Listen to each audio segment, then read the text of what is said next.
Expendables 4, dimanche 21h10 sur TF1 et en streaming sur TF1. Savourez le Big Boom Film en famille avec Big Boom plus téléphone, le moment idéal qui peut en route pour votre film avec Spotica, le livre de l'occasion.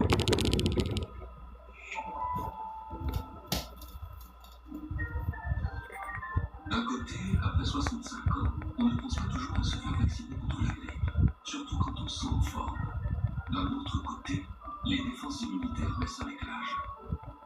Alors le mieux, c'est de se faire vacciner. Si vous avez 65 ans ou plus, faites-vous vacciner contre la grippe.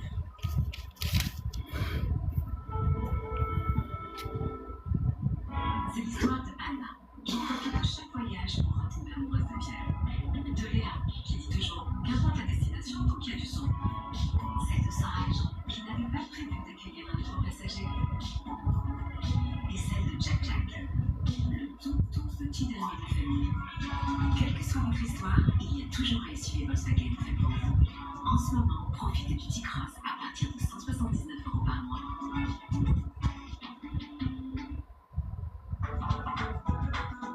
Il y a le moment pour s'occuper de sa famille et le moment pour faire une pause. Ange, bonne arrivée. Merci beaucoup pour les partages et les cœurs. Que Dieu te bénisse. Voilà, partageons rapidement. Ça va nous permettre d'être visible sur TikTok. Est-ce que tout le monde m'entend bien? Est-ce que le son est bon? Est-ce que Ange m'entend bien? Laissez-moi partager rapidement. Voilà.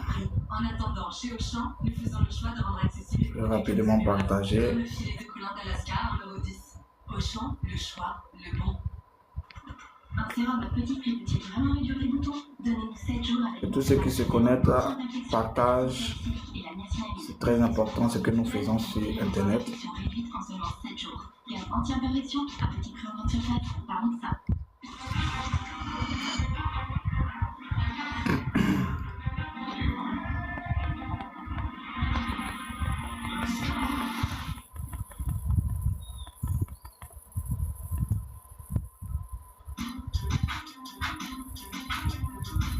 Que Dieu bénisse tous ceux qui sont en train de partager. Vous pouvez choisir une voiture pour sa motorisation et le compte. Que la grâce de Dieu se multiplie sur vos vies. 1% d'autonomie exceptionnelle.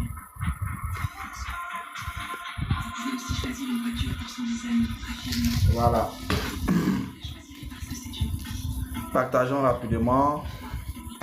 Tapotons, montons rapidement à 2000 cœurs pour sécuriser le live. Voilà, montons rapidement à 2000 pour sécuriser le live. Bonne arrivée à toutes et à toutes. Que Dieu vous bénisse abondamment. Voilà, que Dieu vous bénisse. Oh, homme de Dieu, mes respects, bonsoir, bonne arrivée à toi. Et que Dieu te bénisse abondamment. Voilà, Ange, merci beaucoup pour les tapotages. Est-ce qu'on peut monter le cœur? Est-ce qu'on peut sécuriser ce live? C'est très important. C'est très important de le faire. Voilà, je suis en train de partager également. Voilà. Et que tous ceux qui se connectent là, je salue la présence des hommes de Dieu. Mes respects à vous. Soldats de l'Éternel, mes respects à vous. Homme de Dieu depuis la RDC, mes respects. Ça fait longtemps. Que Dieu continue à vous élever depuis la RDC. Et que le trône de la grâce se souvienne de tout ce que vous faites, tous vos efforts. Et toute l'énergie que vous investissez dans l'œuvre de Dieu. Que Dieu vous bénisse.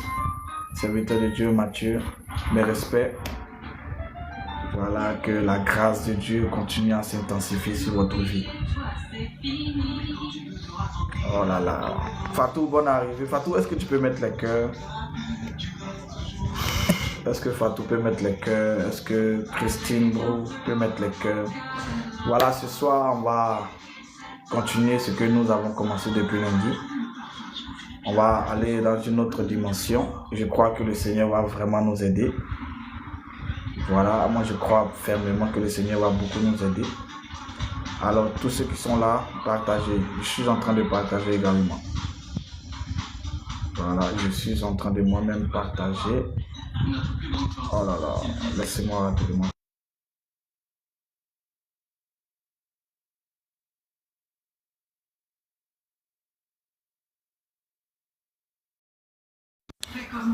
Voilà, je suis en train de partager.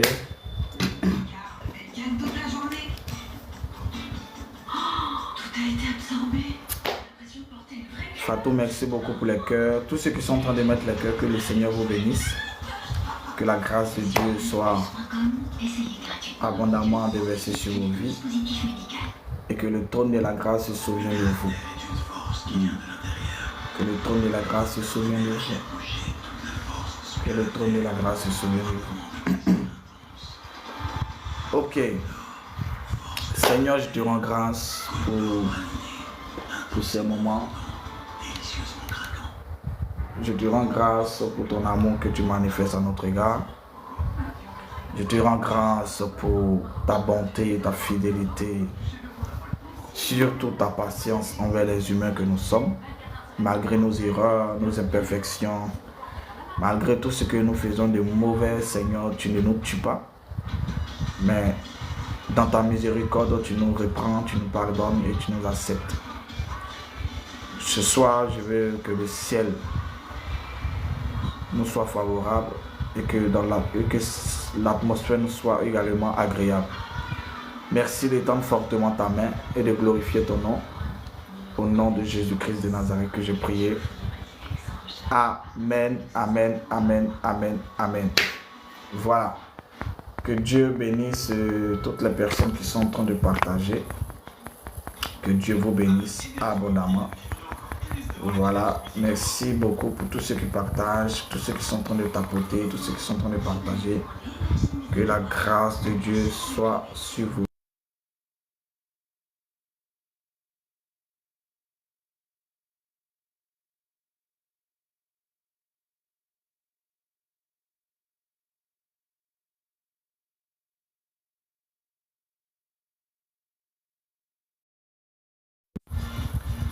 Que la grâce de Dieu soit sur votre vie. Oh là là là là. Attendez, je vais essayer de... Je sais pas si TikTok est en train de saboter mon live. Voilà, tapotons, partageons, républions la vidéo. Républions la vidéo. Et permettons à TikTok de propager notre live et de nous booster. De nous booster. Nous allons encore continuer ce soir avec la destruction des autels sataniques. Et je crois que si tu es là ce soir, c'est parce que Dieu l'a voulu. Alors, soyons assez responsables et disposons-nous pour permettre au Seigneur de nous instruire et de nous aider dans ce combat dans lequel nous sommes. Voilà, permettons au Seigneur de nous... Bienvenue ma fille Kwasi. J'attends qu'on republie la vidéo, qu'on repartage. Voilà, montons jusqu'à 3000 cœurs. Ceux qui mettent les cœurs là, mettez davantage. Parce que TikTok a un certain quota là. Quand tu n'arrives pas à ce quota-là, ton direct n'est pas visible. Voilà, il faut que on arrive à monter sérieusement dans le tapotage et afin de permettre à TikTok de nous aider. Voilà, je vais rapidement évoluer. Comme je disais, nous sommes en train encore de parler de la destruction des autels. Nous sommes en train de parler des autels sataniques. Et aujourd'hui, nous allons continuer dans ce même élan. Et aujourd'hui, nous allons parler de quelque chose de très important et de très précieux. Et je crois que le Seigneur nous fera du bien. Si quelqu'un m'entend bien, qu'il me signifie cela en commentaire. Est-ce que le volume est bon? Est-ce que l'image est bonne? Est-ce que tu m'entends très bien? Est-ce que ça ne bug pas? Voilà, c'est à faire tout ça là qu'on pourra véritablement évoluer. Donc si le son est bon, si l'image est bonne, c'est déjà très encourageant. Voilà. Donc merci de ce que vous direz, de tous ceux qui sont en train de republier le direct. Essayons de republier au maximum. Voilà, essayons de republier au maximum et Dieu va nous faire du bien. Je vais lire rapidement la parole de Dieu. Hein, je vais lire rapidement la parole de Dieu. Et nous allons parler de ce que le Seigneur a eu à accomplir hein, pour nous. Nous allons parler de ce que le Seigneur a eu à accomplir pour nous.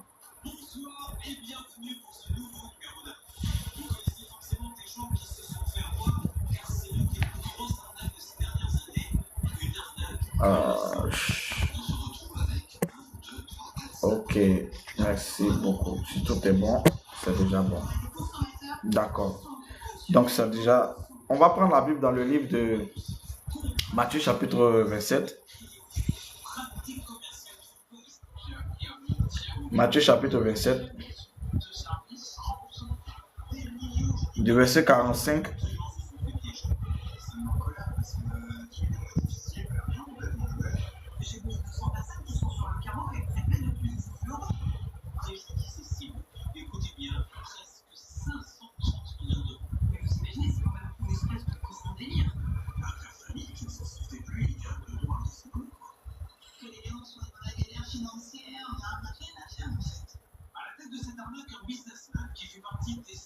Matthieu chapitre 27 du verset 45 jusqu'au verset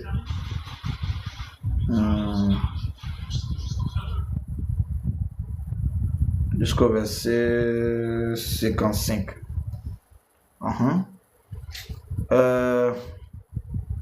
Maman Rita, shalom.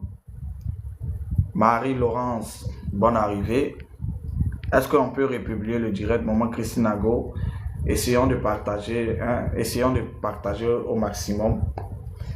Voilà, merci beaucoup ma fille Kwasi. Toi tu as plus 4 sur ta vie. Matthieu chapitre 27. C'est ça, non? Matthieu 27, du verset 45 jusqu'au verset 55. Je lis la parole de Dieu rapidement. Depuis la 6e heure jusqu'à la 9e heure, il eut des ténèbres sur la surface, sur toute la terre. Et vers la 9e heure, Jésus s'écria d'une voix forte, Élie, Élie, lama sabachthani, c'est-à-dire, mon Père, pourquoi m'as-tu abandonné? Pourquoi m'as-tu abandonné? Gloire à Jésus. Je continue au verset 47. Quelques-uns de ceux qui étaient là, l'ayant entendu dire, il appelle Élie. L'ayant entendu dire, il appelle Élie. Au verset 48. Et aussitôt, l'un d'eux courut. C'est ça, non? Je suis où là? Voilà. L'un d'eux courut prendre une éponge.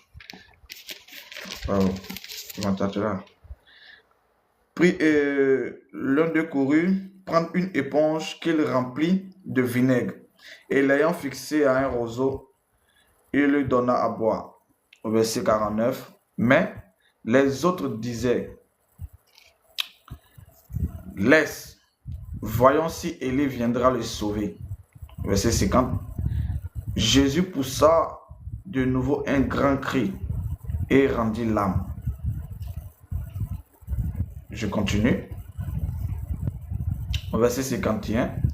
Et voici, le voile du temple se déchira en deux, depuis le haut jusqu'en bas. La terre trembla, les rochers se fendirent. Les sépulcres s'ouvrirent et plusieurs corps des saints qui étaient morts ressuscitèrent. Étant sortis des sépulcres après la résurrection de Jésus, ils entraient dans la ville sainte.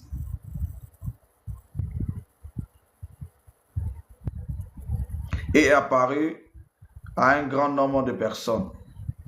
Le centenier et ceux qui étaient avec lui pour garder Jésus, ayant vu le tremblement de terre et ce qui venait d'arriver, furent saisis d'une grande frayeur et dit, assurément cet homme était fils de Dieu. Il y avait plusieurs femmes qui regardaient de loin, qui avaient accompagné Jésus depuis la Galilée pour le servir.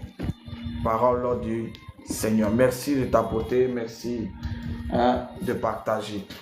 Vous savez, ce qu'on fait là, c'est très important. Et voilà pourquoi je nous demande de partager, de tapoter. Que Dieu bénisse tous ceux qui le font librement. Voilà. Que Dieu bénisse tous ceux qui le font librement. Alors, nous sommes en train de parler de la destruction des autels. Et pour comprendre la destruction des autels, nous devons nous référer à ce que nous-mêmes, notre Seigneur, a eu à accomplir. Alléluia. À ce que Jésus-Christ lui-même a eu à accomplir. Vous savez, merci Merveille de ce que tu partages. Que Dieu te bénisse, Merveille. Que la grâce de Dieu soit abondamment sur ta vie. Ah. Que le trône de la grâce se souvienne de tout ce que vous êtes en train de faire. Et ce soir, nous allons parler de quelque chose de très important. Écoutez-moi très bien. Nous connaissons tous l'histoire de la crucifixion de Jésus. Nous savons comment Ponce Pilate, qui était d'avis pour relâcher le Seigneur, s'est vu contraint de libérer Barabbas à cause de ce que les anciens d'Israël n'étaient pas favorables à la libération de notre Seigneur. Pourquoi? Parce que le projet de Dieu devait s'accomplir en Jésus, afin que par Jésus, des milliards de personnes puissent vivre et connaître la résurrection. Je peux avancer? Alléluia. Et c'est comme ça que dans le processus de l'accomplissement de la destinée de Jésus, on l'a conduit à Golgotha. Golgotha signifie lieu du crâne. Alors, pourquoi lieu du crâne? Parce que à Golgotha était bâti un autel de mort. Et à Golgotha, on crucifiait et on mettait à mort tous ceux qu'on jugeait coupables de vol, tous ceux qu'on trouvait en jugeait coupables de meurtre. En fait, tous les grands gangsters qui existaient à leur époque. C'est à Golgotha qu'on les crucifiait, on les mettait sur des poteaux et on les pointait un peu partout pour leur ôter la vie. Donc, vous voyez comment c'était cruel de mettre à mort des gens dans leur temps. Et c'est comme ça que Jésus-Christ était compté au rang des accusés. On l'a mis au rang des malfaiteurs, des brigands, lui qui n'avait point péché, parce que la parole de Dieu devait s'accomplir afin de sauver l'humanité. Mais ce que je vais te dire ce soir doit attirer ton attention. Ici, nous sommes en train de parler de la destruction des autels sataniques. Alors, qu'est-ce qui se passe à Golgotha? À Golgotha, c'est vrai que c'était l'endroit où on crucifiait les gens. Mais ce que nous devons savoir est que Golgotha était un puissant autel qui conduisait les hommes et qui maintenait les hommes dans la mort. Alléluia. Donc l'autel qui était bâti là-bas, c'était l'autel de la mort. Alléluia. C'est comme arrivé à ce lieu, on vénérait la mort parce qu'on présentait à la mort et à cet autel-là, les gens qu'on menait à l'abattoir. Donc c'est comme si ce lieu-là recevait une sorte d'adoration, mais avec des vies humaines. Je peux avancer avec des vies humaines. Avec des vies humaines. Et c'est comme ça que notre Seigneur, pour détruire la puissance de la mort, a dû être conduit à Golgotha, qui signifie lieu du crâne. En fait, là où la mort règne, si on peut dire ça comme ça, en français, terre à terre. Là où la mort règne, là où la mort a son trône, là où Lucifer se plaît de voir les hommes détruits et de voir les hommes décapités, de voir les hommes s'essouffler. Alléluia. Et c'est comme ça que le Seigneur Jésus-Christ de Nazareth, par sa destinée glorieuse, est allé jusqu'à la croix, jusqu'à Golgotha en portant sa croix. Et lorsqu'il a porté cette croix, Et c'est le poids de toute l'humanité qui était en train de peser sur ses épaules. Gloire à Jésus. On connaît un peu le processus, mais ce que je veux vraiment te dire ce soir, je veux que tu sois concentré, je veux que tu sois très disposé, parce qu'on va comprendre beaucoup de choses concernant la destruction des autels. Gloire à Jésus. Donne-moi un amen et j'avance. Gloire à Jésus. Toutes les nouvelles personnes, abonnez-vous, partagez, remettez les cœurs, hein, sécurisons ce live, c'est très important. Je sais que le message est lourd, il est important, mais mettons les cœurs, voilà, sans être distrait. Que Dieu nous bénisse. Et arrivé à Golgotha, là-bas, on l'a crucifié. On a mis sur un poteau, on a pointé ses pieds, on a pointé ses bras au poteau. Et on a fait monter cette croix-là. D'autres termes, on l'a crucifié. Et là-bas, à Golgotha, lorsqu'on l'a crucifié, tous ceux qui passaient se moquaient de lui et tout ça. Voilà, chacun pouvait dire ce qu'il pouvait dire avec les injures qui accompagnaient. Mais tout cela faisait partie de ce qui était écrit concernant la personne de Jésus. Donc, Jésus-Christ était en train d'accomplir sa destinée. Est-ce que je suis en train de parler clairement à tous ceux et celles qui sont en train de me suivre? Jésus-Christ était en train d'accomplir pleinement ce pourquoi il était descendu sur cette terre. Alléluia. Et là-bas à Golgotha, le lieu du crâne, on l'a crucifié et il a rendu l'âme. La Bible dit qu'il a clairement dit je te remets mon esprit. Oh là là, je te remets mon esprit. Et c'est comme ça qu'il a rendu l'esprit. Gloire à Jésus. Mais ce qui s'est passé après doit nous interpeller. Ce qui s'est passé après doit nous interpeller. Alors, qu'est-ce qui s'est passé après? Après qu'il ait rendu l'âme, la Bible dit que le voile, premièrement, le voile du temple. Hein? Quand on parle de voile, on parle du voile qui couvrait et qui cachait le lieu très saint. Et ce voile-là, qui cachait le lieu très saint, s'est fendu en deux. Et a donné l'accès et a permis qu'on puisse voir l'intérieur du lieu très saint. Chose qui était impossible auparavant. Hein? Chose qui était impossible auparavant. Donc, par la mort de Jésus, a donné accès aux hommes de voir le lieu très saint. Hein? De voir le lieu très saint. Or, c'était vraiment impossible de faire ces choses avant. La deuxième chose qui s'est passée, c'est que la terre a tremblé. La terre, il y a eu tremblement de terre. D'abord, la Bible a clairement dit que depuis la 6e heure jusqu'à la 9e heure, les ténèbres couvraient toute la terre. Donc, imaginez l'obscurité qui régnait en ce temps-là. Hein? Et après ça, voilà, comment je vais dire, il a rendu l'esprit, et tout ce que nous connaissons est arrivé. Mais voici ce qui s'est passé encore. Quand la terre a tremblé, il y a une autre chose qui s'est passée. La Bible dit que le corps des saints, quand on parle de corps, on parle des gens qui sont morts. Le corps des saints, après le tremblement de terre, le corps des saints, tous ceux qui sont morts dans la crainte de Dieu, ils sont revenus à la vie. Alléluia. Donc le Seigneur lui meurt et par sa mort, il fait vivre ceux qui étaient déjà morts. Enfin, il fait revivre ceux qui étaient déjà morts. Donc sa mort a déclenché une guerre. En fait, sa mort a anéanti la puissance des ténèbres.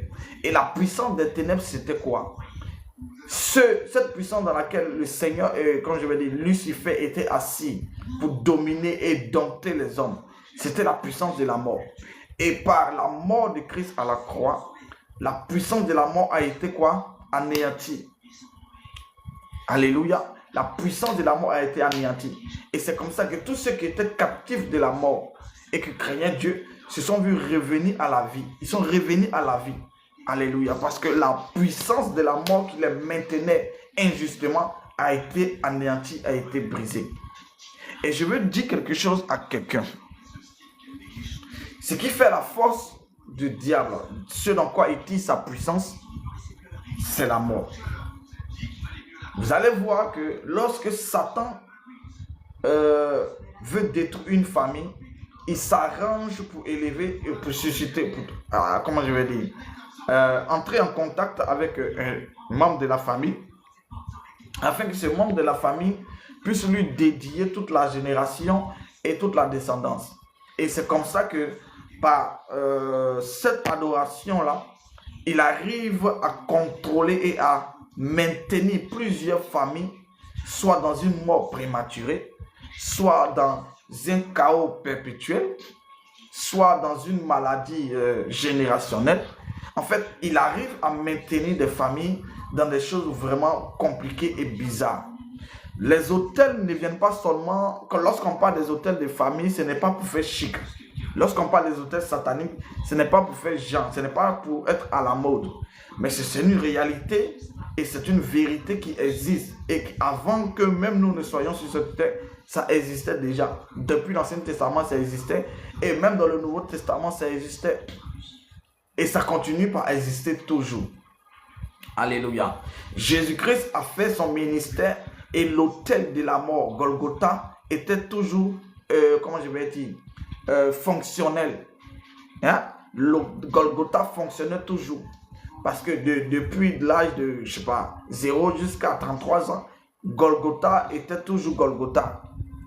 Mais le temps de la destruction de Golgotha n'était pas encore arrivé. Il faisait clairement son ministère, simplement son ministère. Mais Golgotha massacrait toujours des gens. À Golgotha, on tuait toujours des gens. À Golgotha, l'autel fonctionnait toujours. Alléluia. Mais dans la finalité de son ministère ou dans la fin de son parcours terrestre, il était obligé, je tiens à répéter encore, il était obligé de ce qui faisait, de ce qui causait la destruction et le mal des hommes. Alléluia. Et c'était quoi? La puissance de la mort. Vous allez voir, il y a des familles, il y a dans des familles comme ça, vous allez tomber dans des familles où des gens n'ont pas longue vie. C'est-à-dire que là-bas, on meurt vite et puis on meurt bêtement. Des gens sont massacrés injustement, on les arrache la vie. Vous allez voir des gens mourir à 30 ans, mourir à 28 ans. En fait, là-bas, il y a des familles comme ça, hein, où la mort est... En fait, c'est comme une sorte d'adoration. Où si un membre de famille meurt, en une année, il doit y avoir au moins 4 personnes qui doivent périr comme ça. Il y a des familles comme ça qui existent, où la mort est devenue comme un jeu, où les gens meurent en dirait amusement. Hein? Je peux parler à quelqu'un. Parce que vous allez voir dans ces familles-là des hôtels de réclamation de vie. Des gens réclament leurs âmes. Des gens réclament des vies humaines. Hein? C'est comme une adoration qui se trouve dans la famille. Et s'il n'y a pas de mort, vous allez voir que l'autel là ne sera pas puissant. L'autel là ne sera pas efficace. Et l'autel là a besoin d'assassiner des gens pour rester, pour continuer ses, comment je vais dire, son emprise sur la lignée de cette famille-là. Gloire à Jésus. Alors, Christ a fait quoi à la croix? Il nous a d'abord libérés de la puissance du péché. Hein? Par la mort de Jésus-Christ à la croix, il a détruit la puissance de la mort et il a détruit la puissance du péché. Parce que avant, on était contrôlé et conduit. En fait, on était soumis. Ou si je peux même encore aller plus loin, on était esclave du péché. C'est-à-dire que avant, tu veux pas voler et tu te retrouves en train de voler. C'est comme si en toi, il y a une loi qui te pousse à aller voler. Hein? Tu ne veux pas être adultère et tu te retrouves en train d'être adultère.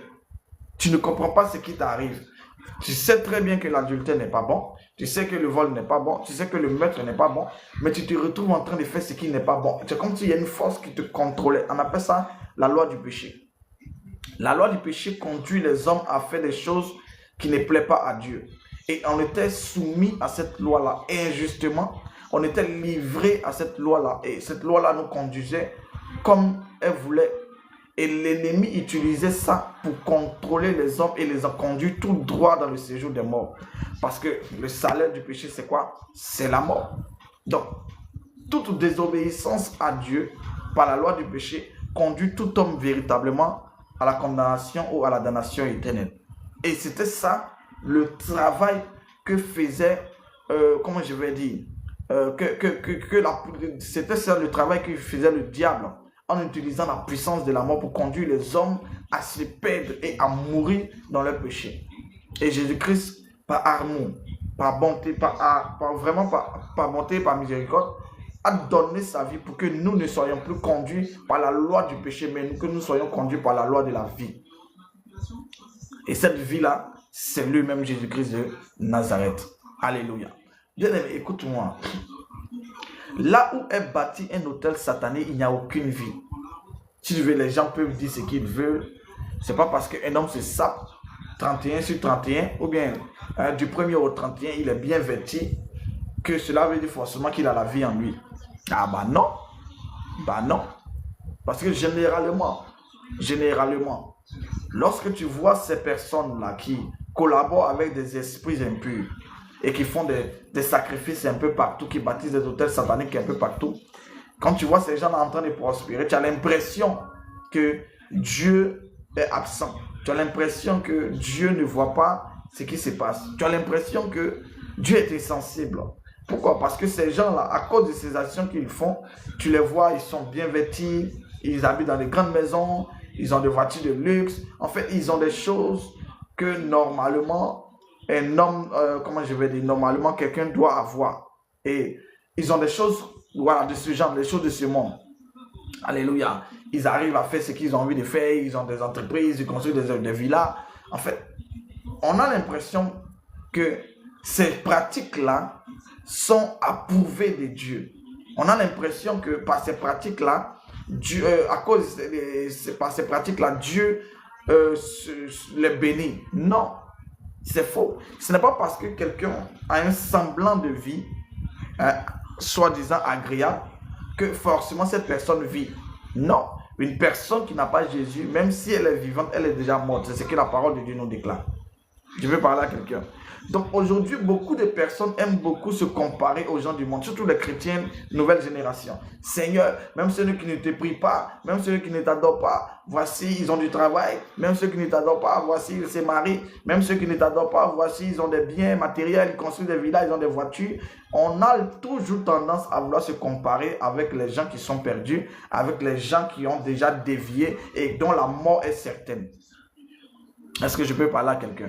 On a toujours tendance à vouloir se comparer à eux. Pourquoi? Parce qu'on a l'impression que nous sommes en retard. On a l'impression que nous sommes en retard. On a l'impression que notre vie n'évolue pas. On a l'impression que voilà, même ceux qui n'adorent pas Dieu sont en train d'évoluer et puis nous sommes en retard. Bon, écoutez-moi très bien. Écoutez-moi très bien.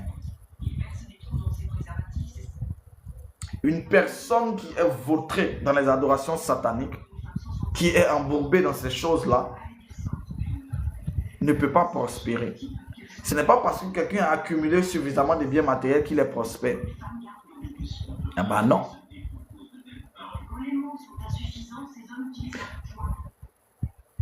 Jean, à Gaius, lui donne quelque chose. Il dit, je sais que tu prospères comme prospère l'état de ton âme. Un homme est prospère lorsque son âme d'abord est vivante et prospère. Donc une âme qui prospère, c'est une âme qui est enracinée en Jésus. Ce qui veut dire qu'on ne prospère pas parce qu'on accumule beaucoup de biens matériels. On n'est pas prospère parce qu'on a des réalisations terrestres. On n'est pas prospère parce qu'on a des voitures de luxe. Non. Sinon, on donnerait raison aux gens qui ont voué leur vie à Satan. Bien aimé, lorsqu'on parle de destruction des hôtels sataniques, on doit clairement comprendre que ceux-là qui sont censés détruire ces hôtels doivent être un sacrifice. Vous comprenez ça? Jésus-Christ a sacrifié sa vie pour que nous ayons la vie. Pour confronter l'autel de la mort, quelqu'un a dû mourir pour que la mort nous soit pour que la vie nous soit donnée et que la mort nous soit ôtée. Je peux parler à quelqu'un? Ce qui veut dire que si Dieu dans ta famille t'a établi comme un homme sur qui il va compter pour régler les problèmes profonds de la famille, tu dois comprendre que ta vie est un sacrifice. Est-ce que je t'ai dit que tu vas aller te sacrifier pour te tuer? Non. Je dis ta vie est un sacrifice. Donc la manière dont toi tu évolueras ne sera même pas la même, n'a rien à voir avec la manière dont les autres évolueront. C'est comme ça que vous allez prendre dans les familles, la plupart de ceux-là qui sont des sacrifices sur l'autel de Dieu ont une vie très difficile, une vie très compliquée. Lorsque Jésus-Christ portait sa croix, et lorsqu'il portait sa croix et qu'il s'y rendait à Golgotha, il n'y a que Simon de Cyrène seul qui l'a soutenu. Même ses propres disciples n'ont pas porté cette croix avec lui. Donc il était seul devant sa destinée. Mais il devait accomplir cette destinée pour que nous, aujourd'hui, nous soyons en vie et que nous ayons la vie en abondance. Donc quelqu'un, parce qu'on aime beaucoup ça, tu es le Joseph de ta famille, tu es l'homme ou la femme sur qui Dieu va compter pour élever la vie. Ça c'est joli à entendre. Mais est-ce que tu sais ce que ça signifie? Quand tu prends Jean 3,16, la Bible dit quoi? Car Dieu a tant aimé le monde qu'il a fait quoi? Donner son Fils unique, afin que quiconque croit en lui ne périsse pas, mais qu'il ait la vie éternelle. Mais donner en comment? Ça se passe à la croix. Il a donné Jésus-Christ comme un don, mais comme un sacrifice. Hein? Comme un sacrifice. Donc il a sacrifié Jésus pour que nous soyons en vie et que nous ayons la vie. Donc si on te dit que tu es le Joseph de ta famille, tu es la femme, que Dieu va t'élever, Dieu va te tuer, c'est joli à entendre, mais est-ce que tu comprends le fond de la pensée? Ce qui veut dire que ta vie est un sacrifice et c'est toi que Dieu veut utiliser pour détruire les autels sataniques qui sont bâtis dans la famille et qui a empoisonné la lignée. Parce que ce que vous ne savez pas, merci Saint-Esprit, ce que nous ne savons pas, c'est que les autels sataniques s'abreuvent des âmes humaines, des vies humaines. Et l'autel satanique ne boit pas le sang de n'importe qui. Il boit le sang des personnes qui sont appelées à faire de grandes choses. Des personnes qui sont censées impacter la société avec leur destinée. Ce sont des personnes qui ont une grande destinée qui peut représenter une menace, hein, pour le monde des ténèbres. Ce sont ces personnes-là que ces hôtels-là réclament. Ce sont ces personnes-là que ces hôtels-là détruisent dans nos familles. Voilà pourquoi quand tu as donné ta vie à Jésus, tu dois t'arranger pour que le règne de Dieu rentre dans la famille.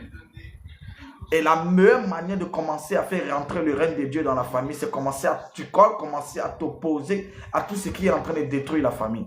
Donne-moi un amen, je te parle. Donne-moi un amen, je te parle. Regardez ce qui s'est passé. Avant que Jésus-Christ ne meure, il a dit quoi à ses disciples? Il dit, allez-y, n'allez pas au-delà de Jérusalem.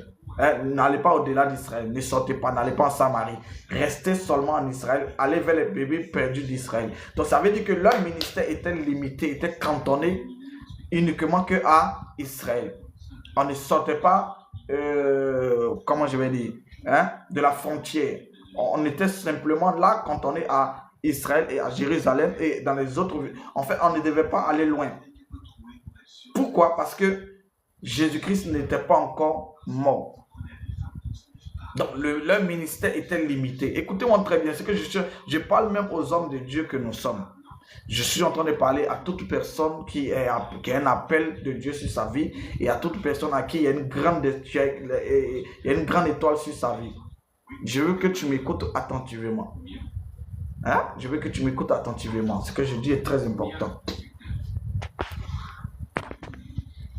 Ce que je dis est très important.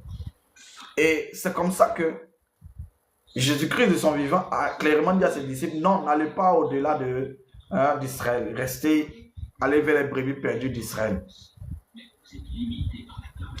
Shalom, maman Florence, merci beaucoup pour ta présence. Allez vers les brebis perdues d'Israël. N'allez pas au-delà, mais restez en Israël. Restez en Israël. Parce que chaque chose a son temps. Alléluia. Et c'est comme ça qu'ils sont allés vers les brebis perdues d'Israël. Il y avait des miracles, il y avait des délivrances, mais c'était cantonné seulement qu'à Israël. On ne sortait pas d'Israël. Mais quand Jésus-Christ meurt et qu'il revient à la vie, quand il ressuscite plutôt, quand il ressuscite, il leur dit de ne pas s'éloigner de Jérusalem jusqu'à ce que devienne la promesse. Et quand la promesse est venue, c'est-à-dire le Saint-Esprit, et il leur a dit maintenant, Vous partez, vous traversez Jérusalem, Samarie, et vous allez jusqu'aux extrémités de la terre. Hein? Vous traversez la Judée, Samarie, et vous devez maintenant aller jusqu'aux extrémités de la terre. Pourquoi? Pourquoi c'est après la résurrection que les disciples ont commencé à toucher la Samarie, la Judée, et ils sont allés jusqu'aux extrémités de la terre? Je vais vous expliquer. Je vais vous expliquer. Alléluia. Il faut que je nous explique ce qui se passe. Bien aimé, tant que l'autel de la mort et la puissance de la mort n'étaient pas encore détruits, les disciples ne pouvaient pas faire grand chose. Les disciples ne pouvaient pas aller loin. Parce que s'ils partaient loin, ils allaient tous être tués bêtement, sans accomplir la mission pour laquelle le Seigneur les avait appelés, malgré qu'ils avaient Dieu. Parce que beaucoup de chrétiens pensent que parce qu'on a Dieu, parce qu'on a Jésus, on est devenu des super-héros. On n'est pas super-héros. Le monde spirituel fonctionne avec des principes et avec des lois établies. Il faut que tu comprennes ces choses pour évoluer. Et quand tu ne comprends pas ces choses, c'est difficile d'évoluer. Vous allez voir que des gens, même nous-mêmes qui sommes dans le ministère, quand on commence le ministère, je vais prendre d'abord le ministère. Quand on commence le ministère, tout de suite, on n'arrive pas à aller loin. Si on a trop fait, c'est juste l'endroit où on n'est pas connu. Voilà, on n'a pas grand impact. Même si Dieu est avec nous, on n'a pas grand impact. Ça arrive dans tous les ministères et tout le monde a commencé comme ça. Tout le monde a commencé comme ça. Vous comprenez? Tout le monde a commencé comme ça. Tous ceux qui sont devenus grands aujourd'hui ont commencé comme ça. Voilà. Et Dieu fonctionne avec nous. Il y a des guérisons, il y a des restaurations, il y a des saluts des gens. Les gens sont sauvés. Voilà, les gens sont délivrés et tout ça. Mais il n'y a pas, comment on appelle ça? Une explosion. Je parle dans les débuts du ministère. Il n'y a pas une explosion. Il n'y a pas une croissance fulgurante. Vous savez pourquoi? Parce que n'oublions pas quelque chose. C'est que avant que Dieu n'envoie quelqu'un très loin, il va d'abord ordonner à cette personne qui veut envoyer très loin de commencer à résoudre les problèmes de sa famille, de sa maison. On l'a vu avec Gédéon. Avant que Dieu n'envoie Gédéon très loin, aller délivrer Israël, comme cela lui a été ordonné, il va commencer d'abord à ordonner à cette personne de résoudre les problèmes de sa maison. Quand je parle des problèmes de sa maison, je parle des adorations de sa famille, des autels de sa famille. Hein? Il va commencer à ordonner à cette personne d'entrer dans des moments de prière profonds, à aller chercher à résoudre ces problèmes profonds qui ont détruit des gens avant toi, qui ont détruit de grandes destinées. Il faut que tu rentres en profondeur. Va chercher en profondeur ce qui peut causer ta perte de main. Donc, il va ordonner à ces gens-là d'abord de résoudre les propres problèmes. Avant de commencer à résoudre les problèmes des gens, tu vas commencer à résoudre toi-même ton propre problème. Et comme ça, le ministère ne peut pas connaître une croissance, une percée. Pourquoi? Parce qu'il y a un travail d'abord qui doit être fait en interne. Ou en interne plutôt. Hein? En interne. Et c'est comme ça que pendant des années, le Seigneur va commencer à te dire, tu vois telle personne, voici telle personne qui a détruit tel nom de ta famille. C'est tel hôtel, telle adoration qui a détruit. Renverse ça. Comme il a fait avec Gédéon. Et au fur et à mesure que tu avances avec lui, il va te dire, rentre dans un moment de jeûne, rentre dans tel, juste pour avoir suffisamment de force et de puissance. Et il va te confronter encore à un autre hôtel satanique qui a détruit la destinée de plusieurs personnes. Tu dois renverser ça. Après, il va te conduire dans un autre problème encore. Et au fur et à mesure qu'il est en train de te conduire comme ça, tu es en train de détruire ce qui peut détruire ta lignée. Ce qui peut arrêter la destinée de quelqu'un qui a une grande promesse. Ce qui peut, en fait, tu deviens comme un sacrifice. Donc, tu es sacrifié pour résoudre les problèmes profonds que tous n'ont pas pu résoudre. Est-ce que tu parles? Donc, ta vie peut être bizarre, ton ministère peut être compliqué, mais pendant toutes ces années-là, c'est un travail de fond qu'il fait. Moi, je dis toujours et j'ai l'habitude de dire, Dieu n'a pas de problème pour élever les gens. Il peut t'élever en 1 minute, paf, ta vie change. Mais le problème, ce n'est pas l'élévation, c'est de rester élevé. Et pour rester élevé, il faut que la fondation soit propre. Et si la fondation n'est pas propre, il y aura une réclamation. Il y aura une réclamation. On va te tirer toujours vers le bas. On va toujours te tirer vers le bas et tu te retrouves en train de faire des choses, de recommencer les choses. Et comme tu es comme dans un cercle, dans une routine qui ne dit pas son nom. C'est un travail satanico-démoniaque qui est fait exprès par l'ennemi afin de détruire et d'affaiblir les grandes destinées dans nos différentes familles. Et Jésus-Christ d'abord devait renverser l'autel de la mort. Ce que Satan utilisait pour glorifier son nom, ce qu'il utilisait pour détruire des vies, ce qu'il utilisait pour maintenir injustement des gens dans la mort. Il devait d'abord détruire l'autel, déposséder Satan de cette puissance-là et après maintenant envoyer ses disciples. Je peux parler à quelqu'un? Donc la destruction des autels n'est pas destinée à des bishops. Chacun doit commencer à laver dans sa propre maison. Vous pensez que c'est facile? Oui, moi j'ai vu une famille comme ça à Boaké. Quand je suis allé au mariage de mon frère, le pasteur Hervé, ça remonte il y a plusieurs années en arrière. On est arrivé dans le village. Là. Il y a pas, les belles femmes comme ça ne se marient pas. J'ai dit, mais comment c'est possible? Bon, moi je sais que, voilà, arrivé à un certain âge, des gens vont vouloir... Mais elles sont belles. Les femmes baoulées, elles sont très belles. Mais il n'y a pas mariage. Elles sont là comme ça. J'ai dit, mais comment c'est possible? Et il y avait un apôtre qui était en train de les prêcher. Pendant que nous, on était en train de célébrer le mariage, il était en train de les prêcher, les femmes, ça pleurait là-bas comme ça. J'ai dit, mais il y a un problème. Et vous allez voir dans ces différentes familles-là, il y a un autel qui s'oppose à l'élévation de toutes ces personnes-là. Et toi, tu es là, tu pleures, Seigneur, ma vie n'avance pas. Seigneur, jusqu'à quand? Il a dit, non, c'est pas que jusqu'à quand. On ne peut pas te lever un coup comme ça. Sinon, tu vas redescendre. Mais très mal, tu vas chuter brusquement et tu vas te perdre en route. Il faille que les autels de réclamation soient détruits. Quelqu'un va dire Jésus-Christ a tout payé à la croix. Il a dit tout est accompli. Il a dit tout est accompli. Oui, c'est lui qui a dit tout est accompli. Tout est accompli par rapport à toi ou bien par rapport à lui.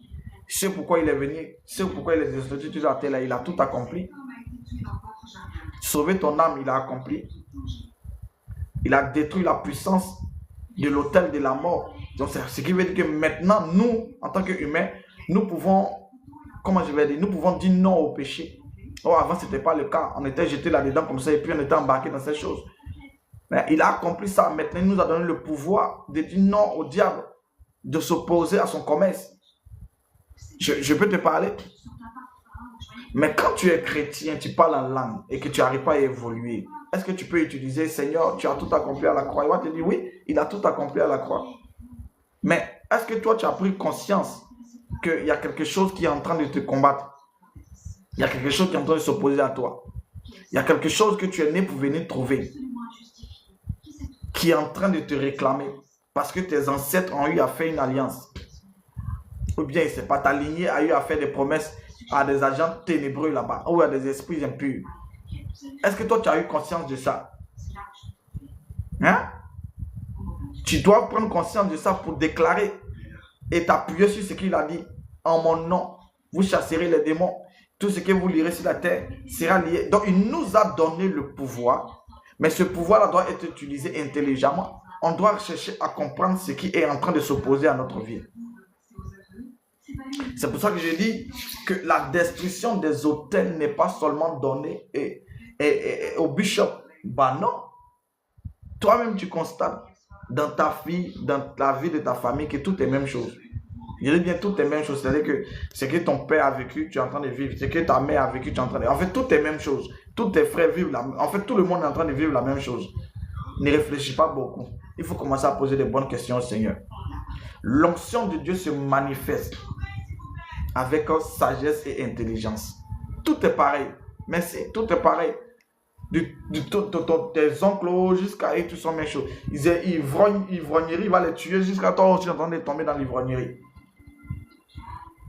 Ils ont tout pris leur argent là, pour payer boissons, gaspiller dans maquis. Et tu vois que ces choses-là sont en train de se présenter à toi. Tu sens une attirance Oh, tu aimes Dieu, mais tu sens des choses qui te poussent à ces choses. Oh, tu aimes le Seigneur, tu crains Dieu, mais tu sens que ces choses-là sont en train de véritablement te tirer vers le bas.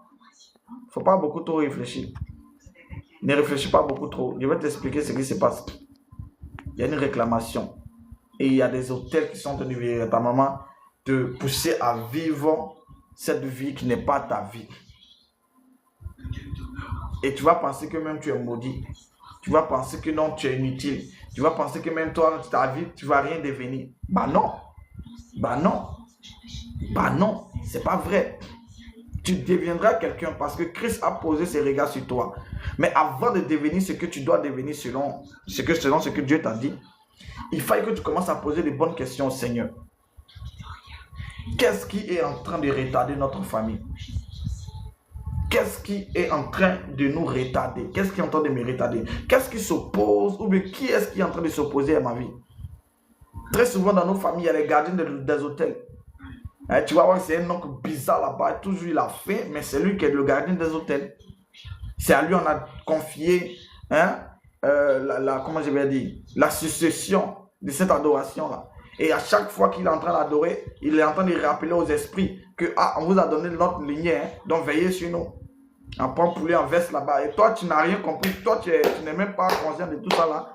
Il y a un de tes faux oncles là-bas qui est en train de vous mener la vie dure. Hein? Et un gars comme ça là, tu es sûr que lui là, il peut rester encore. Parce que tant qu'il est encore vivant, ben, il va toujours perpétuer l'adoration. Il faut le ramasser, le mettre dans un caniveau pour qu'il puisse se débrouiller là-bas. Alléluia. Ce qui veut dire quoi? L'ennemi très souvent à force et à chez lui force, on va penser que en fait il n'est rien. Il a été dépossédé de son pouvoir. Mais qu'est-ce qui se passe aujourd'hui malgré que Jésus l'a dépossédé de son autorité et il nous a donné le pouvoir? Qu'est-ce qui se passe aujourd'hui? Et puis nous n'avons pas toujours, nous sommes dans des trucs en raccommode. Qu'est-ce qui se passe concrètement? Qu'est-ce qui se passe concrètement? Ce qui se passe concrètement, c'est que nous n'avons pas connaissance de certaines choses spirituelles, de certaines réalités spirituelles qui nous entourent. Ou bien nous refusons même de comprendre et d'entrer dans la connaissance de ces choses. Nous refusons. Nous sommes carrés, nous sommes figés sur quelque chose. On dit non, ça, voilà, il a tout payé à la croix et tout ça. Vous comprenez? Il y a un grand mensonge dans cette histoire-là. Il y a un grand mensonge dans cette histoire-là. Il y a un très grand mensonge dans cette histoire-là.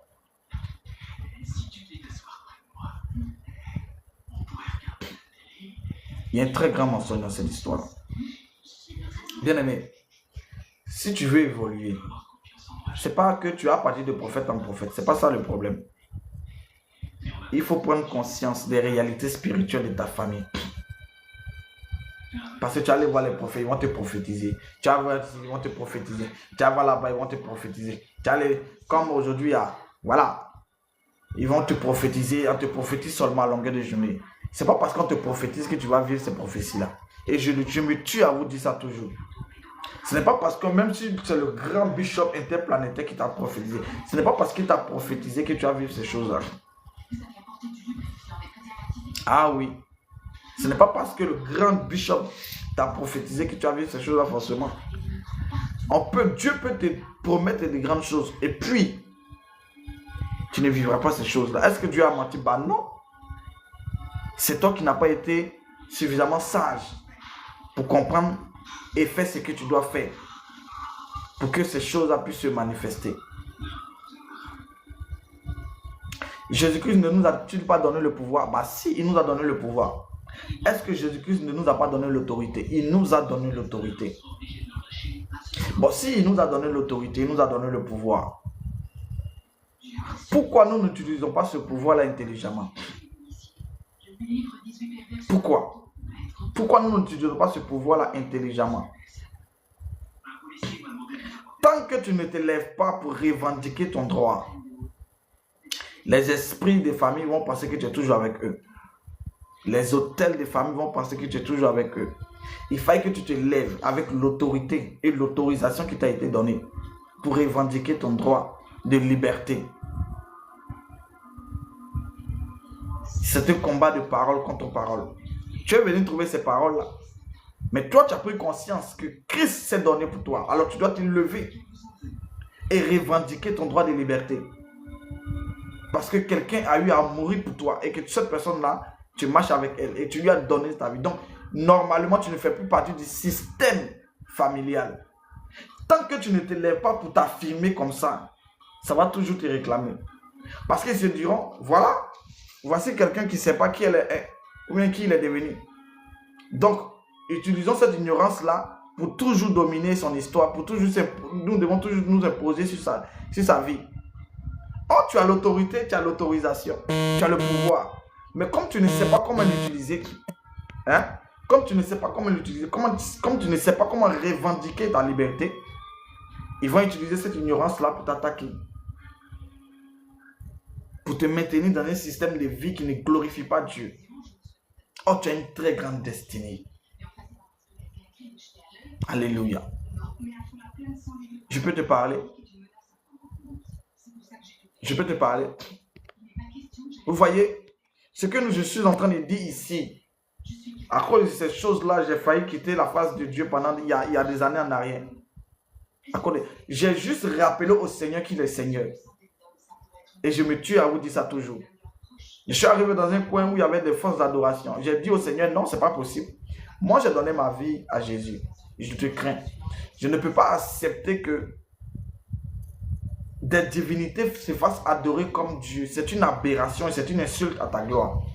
Donc, j'ai juste rappelé au Seigneur qu'il est le Seigneur des Seigneurs et que dans ce lieu, c'est lui qui doit régner. Tu comprends ce que j'ai dit? David l'a clairement dit. Il a dit qu'il va tuer Goliath, il va couper sa tête et il donnera son corps aux oiseaux du ciel afin que toutes les nations sachent qu'Israël a un Dieu. Vous comprenez? Tu veux marcher de victoire en victoire avec Dieu, il faut que cette mentalité-là t'anime. Je suis en train de m'adresser aux gens très spirituels. Bon, ceux qui comprennent. Il faut que cette mentalité-là t'anime. Il faut que cette mentalité-là t'habite. Est-ce que le Seigneur ne sait pas qu'il est Seigneur? Si, mais est-ce que toi tu sais qu'il est Seigneur?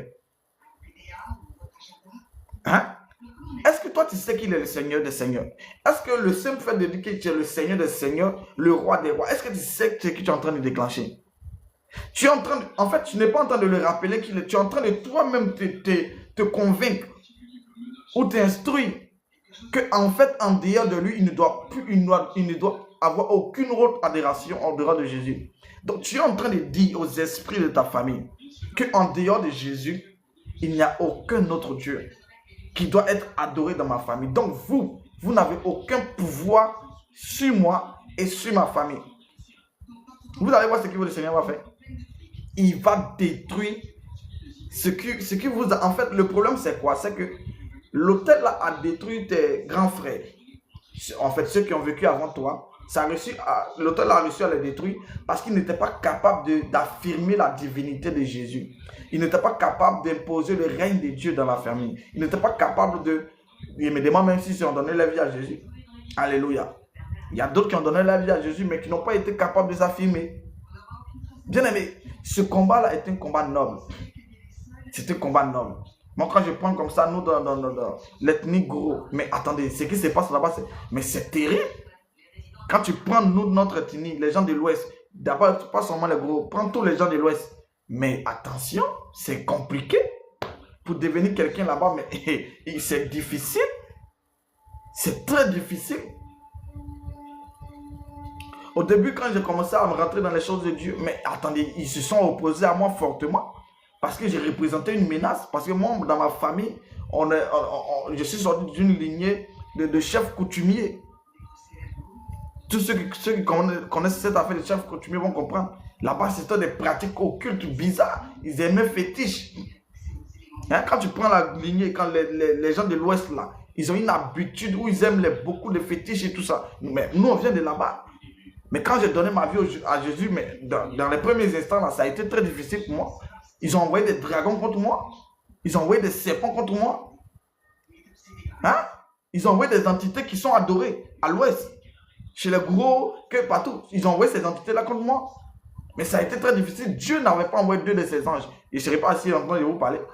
Donc, ce n'est pas une affaire d'amusement. Parce que quand tu... En fait, ils savent qui sont ceux qui peuvent les déstabiliser sérieusement. Le monde des ténèbres et les esprits de vos familles, ils savent véritablement tous sont ceux qui peuvent les déstabiliser sérieusement. Et quand ils font tout possible pour te déstabiliser, qu'ils n'arrivent pas, ils sont obligés de jouer une autre carte. Même si tu les as échappés, arrivé à un moment, il y a un hôtel qui a s'élevé de fausses accusations. Oh, tout le monde va commencer à te traiter de tous les noms. Malgré que tu es innocent, hein. Il y a des gens même qui ne te nourrissent pas. Ils vont avoir des informations sur ta vie que toi-même tu ne sais pas. Ah non, la femme elle a toujours fétiche. Ah non, le gars là, évidemment il fait là. Non, non, non, non, non. Ça c'est sorcellerie qui est dans ça là. Ça là c'est des hôtels pour diffamer et te décrédibiliser. Il y a des hôtels comme ça. Ils t'attendent. Ils ne sont pas pressés. Quand tu montes à un certain niveau, en même temps, la fausse accusation commence. On commence à te discréditer partout. Même tes propres enfants spirituels vont commencer à t'élever contre toi. Tu as pensé que ce sont eux les coupables. Non, tu es arrivé à un niveau où on ne peut plus t'arrêter. Mais comme on sait qu'on ne peut plus t'arrêter, on va utiliser d'autres personnes pour te combattre. Pour salir ton image. Alléluia. C'est arrivé au Seigneur Jésus. Ça va nous arriver nous tous. Tout enfant de Dieu doit comprendre cela. Je tiens à insister. Parce que avant qu'on ne commence la guerre, il faut que je vous explique ce qui se passe. Avant que Jésus-Christ ne te lève pleinement comme il veut te lever, il faille que ce problème-là soit réglé. Gédéon l'a compris. Il dit, va et renverse l'autel de Baal qui est dans la maison de ton père. Si Gédéon ne renversait pas l'autel de Baal, il allait aller combattre Madian. Il allait perdre contre Madian. Parce que les autels là allaient commencer à les réclamer. Non, il y a une adoration païenne dans sa maison. Donc on a le droit de revendiquer sa vie, de réclamer sa vie. On a le droit de le faire échouer. Parce que dans sa propre maison familiale, il y a une adoration païenne. Il y a une adoration satanique. Il doit échouer. Parce qu'il y a une injure qui se lève contre Dieu dans sa propre maison. Et il veut nous attaquer et il veut nous détruire. Vous comprenez ça? Merci beaucoup pour le cœur. Que Dieu bénisse ceux qui sont en train d'envoyer les roses et les cœurs et tout ça. Amen.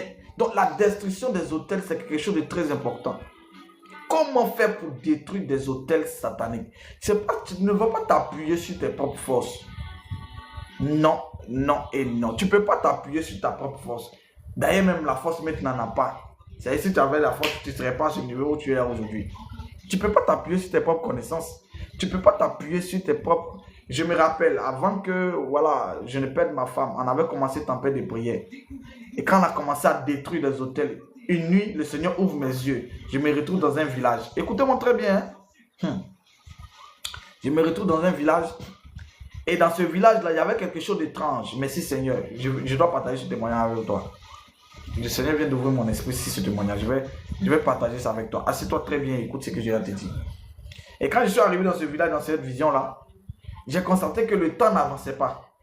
En fait, le temps ne faisait que revenir. C'est-à-dire que si on va de 6 heures, on arrive à 9 heures, on retourne encore à 6 heures. Et moi, j'ai constaté ça. J'ai dit, mais attends, qu'est-ce qui se passe dans ce village? Et puis, on ne fait que revivre les mêmes temps, ça ne fait que revenir. Ce qui m'a semblé bizarre et étrange, c'est que les habitants de ce lieu-là, ça ne leur disait absolument rien. En fait, ils n'étaient pas inquiétés de ce que le temps revenait à chaque fois. Ça les disait absolument rien. Ce n'était pas les problèmes, ils étaient heureux, ils vivaient leur vie dans ce village-là. Et moi, je dis non, c'est pas normal. C'est pas normal qu'on revienne toujours à la même heure. C'est pas normal. On parle d'un perpétuel recommencement. Vous comprenez ce que je dis? Quand tu vois dans un songe où le temps ne fait que revenir, c'est un perpétuel recommencement.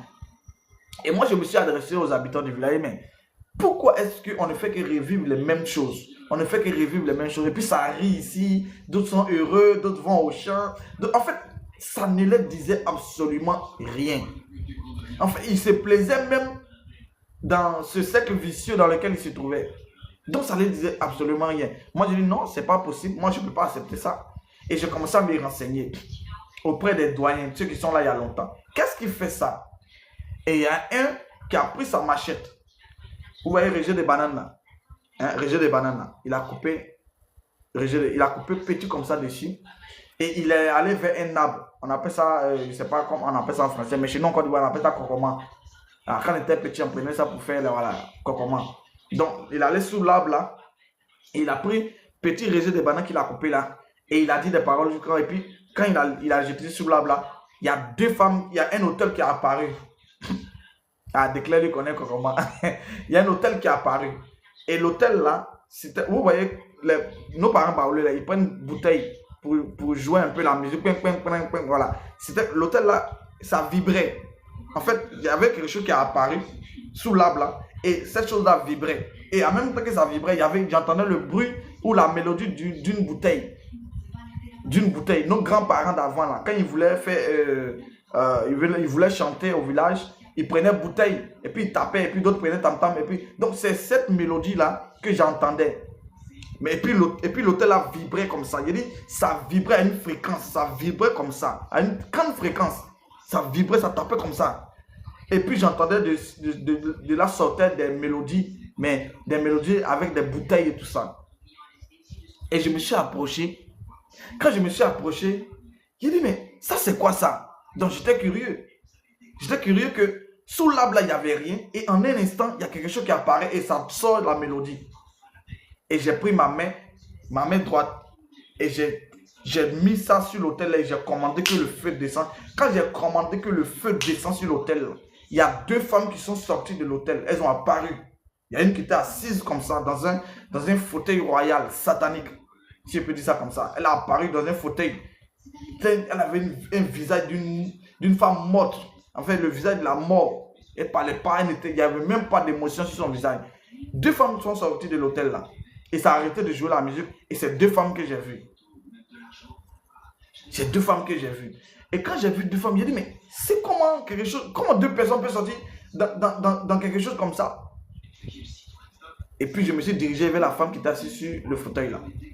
Et j'ai commandé que le feu consume cette dame là. Et il y avait une autre femme, elle parlait au gourou. Et elle m'a donné le dos. Elle était en train de fuir pour partir. Et je lui ai dit, arrête-toi. Et la femme s'est bloquée. Quand elle s'est bloquée, elle était bloquée, elle voulait forcer pour partir. Elle était bloquée, elle est restée stable comme ça. Elle ne pouvait plus bouger. Et j'entendais qu'elle parlait en gros. Et cette femme qui était assise là, elle parlait en baoulé. Est-ce que vous comprenez? Donc je voyais, Dieu venait de me révéler quelque chose de très profond. Donc des deux côtés, du côté gourou et du côté baoulé, il y a des pratiques qui sont faites contre ma vie. Est-ce que vous comprenez ce que je dis? C'était des hôtels. Il n'y avait personne. Mais quand j'ai commencé à prier, paf, des gens sont sortis de ces hôtels-là. Et l'hôtel a disparu. C'est deux personnes qui ont apparu. Deux femmes. Et j'ai commencé à déclencher le feu sur les personnes. Et puis, paf, la vision s'est arrêtée. Quand je me suis levé de cette vision, ma main droite, toute la journée, m'a fait très mal. Je vous parle d'une histoire authentique. Ce n'est pas les contes de fées. Je parle de moi-même. Ma main droite m'a fait très mal. J'avais une douleur dans ma... Tout ici, là, ça faisait mal. De 6 h jusqu'à 16 h. C'est à 16 h que ça s'est arrêté. Je dis bien, c'est à 16 h que ça s'est arrêté. Donc, voici l'hôtel là qui emmenait le recommencement dans la vie de beaucoup. Et moi-même aussi, j'étais influencé négativement par ces hôtels là. Est-ce que vous comprenez ce que je dis? Mais on peut dire, mais comment se fait-il que ces choses puissent arriver? Non, écoute-moi. Ce que tu n'as jamais vu, ne dis pas que ça n'existe pas. Moi, j'ai vu ça de mes propres yeux. J'ai vu ça de mes propres yeux. J'ai vu ça de mes propres yeux. Et j'en ai même parlé à l'assemblée. On a commencé à prier pour détruire des hôtels. Bien aimé, il y a des choses là. Il faille que tu arrives à un certain niveau spirituel pour que Dieu puisse te les révéler. Parce qu'il faille aussi que tu aies la carrure et l'onction qui va avec. Si tu n'es pas encore arrivé à ce niveau-là, il te sera très difficile d'opérer dans cette destruction-là. Alléluia. Que Dieu bénisse Agathe qui est en train d'envoyer les roses. Alléluia. Je vous dis que moi-même qui vous parle, j'ai vécu ça en live. J'ai même expliqué ça à mes enfants spirituels. Et on a prié pour ça. Il y a des gens qui ne veulent pas notre élévation, qui ne veulent pas notre réussite. Et si nous, on ne cherche pas en profondeur la cause de nos problèmes, il sera très difficile pour nous. Je dis bien, il sera très difficile pour nous d'évoluer. Même si nous aimons Jésus, même si nous craignons Dieu. La question que nous devons nous poser, que nous devons poser au Saint-Esprit, c'est qu'est-ce qui est à la base de notre retard? Qu'est-ce qui est à la base de notre retard? D'autres peuvent se plaire, parce que comme j'ai vu, d'autres se plaisaient dans ce retard. Mais moi, ça ne me plaisait pas, parce que moi, je ne peux pas accepter ce retard-là. Je ne peux pas vivre ce retard-là. Mais d'autres se plaisaient dedans, ils étaient même heureux. Et moi, j'ai dit non, c'est pas possible. Je ne peux pas me soumettre à ce retard, parce que c'est pas possible. Et j'ai demandé, et quand j'ai commencé à pousser un peu plus loin dans la prophétie, j'ai vu des hôtels. 2 personnes sont sorties de l'hôtel-là, et j'ai commencé à faire descendre le feu sur ces personnes-là. Bien aimé, c'est à ce temps-là que j'ai commencé à vivre un combat terrible. Parce qu'ils savent que je les ai vus et que j'ai commencé à détruire ce sur quoi ils s'appuyaient pour me combattre et pour s'opposer à mon ministère. J'ai commencé à m'opposer fortement à eux. Tellement que je les ai combattus. C'était comme on appelle ça, c'était devenu une guerre perpétuelle entre eux. Parce que moi, quand moi je suis au courant de quelqu'un qui m'attaque, si toi tu ne tombes pas, c'est que tu dois tomber. Entre toi et moi, un doit tomber. Et c'est comme ça que j'ai commencé à pousser plus loin dans la destruction des hôtels. J'ai commencé à combattre du côté baoulé comme du côté gros.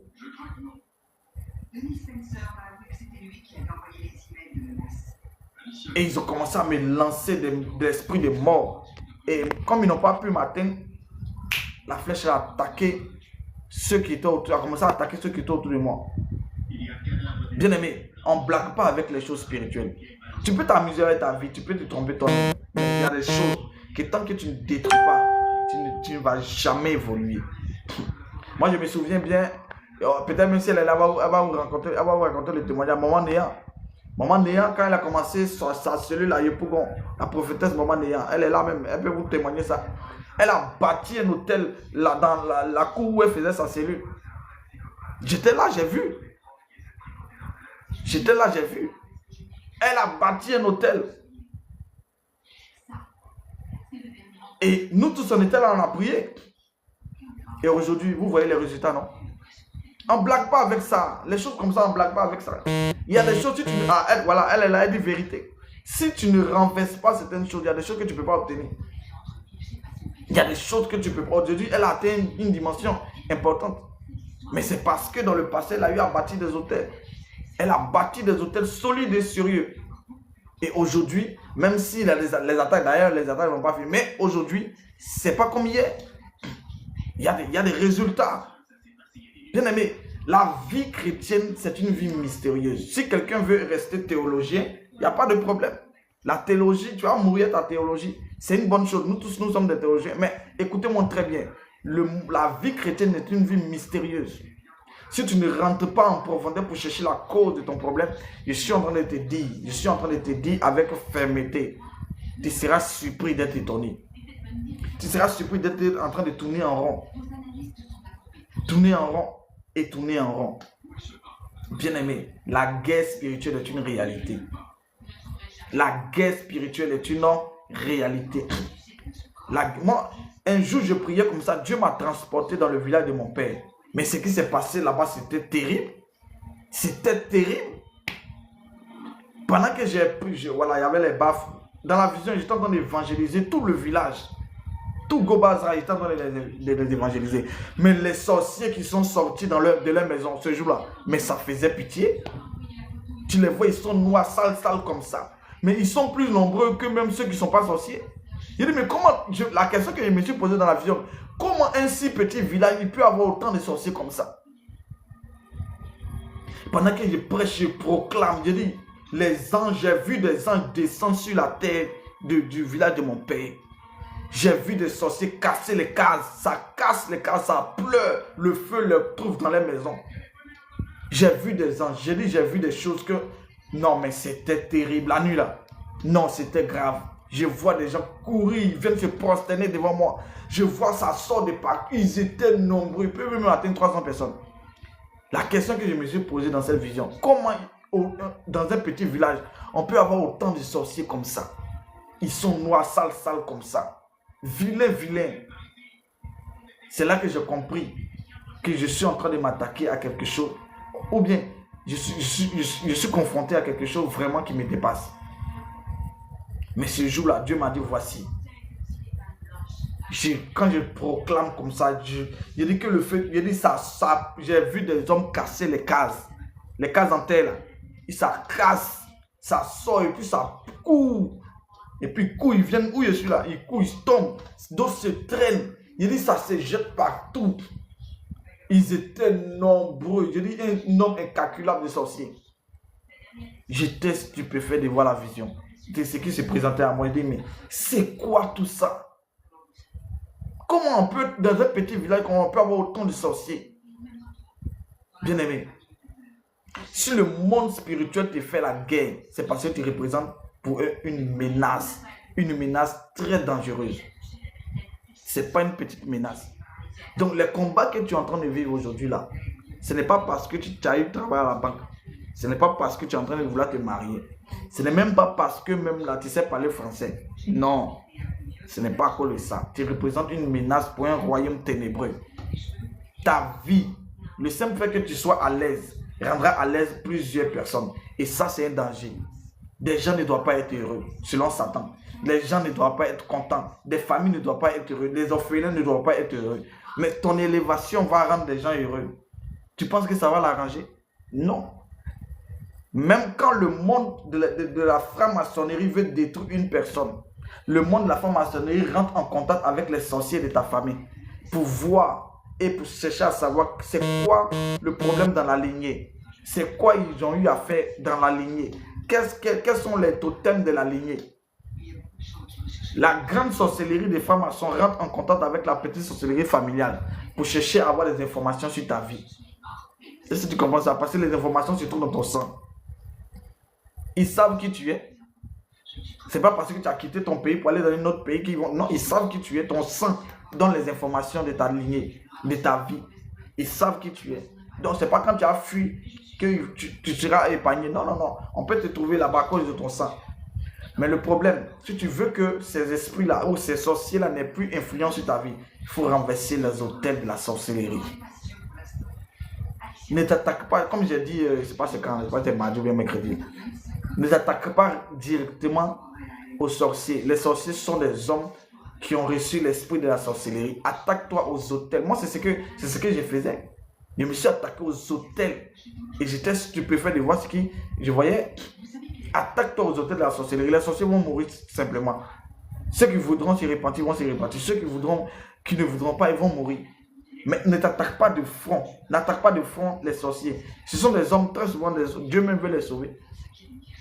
Tu as attaqué les sorciers quand ils ne sont pas morts. Ils sont dans les grosses, ils sont en train de tuer les gens toujours. Attaque-toi à leur pouvoir. Est-ce que vous savez ce qui donne le pouvoir aux sorciers? C'est l'esprit de la sorcellerie qui rentre en contact avec les adorations familiales. Donc, il tire la puissance des adorations familiales.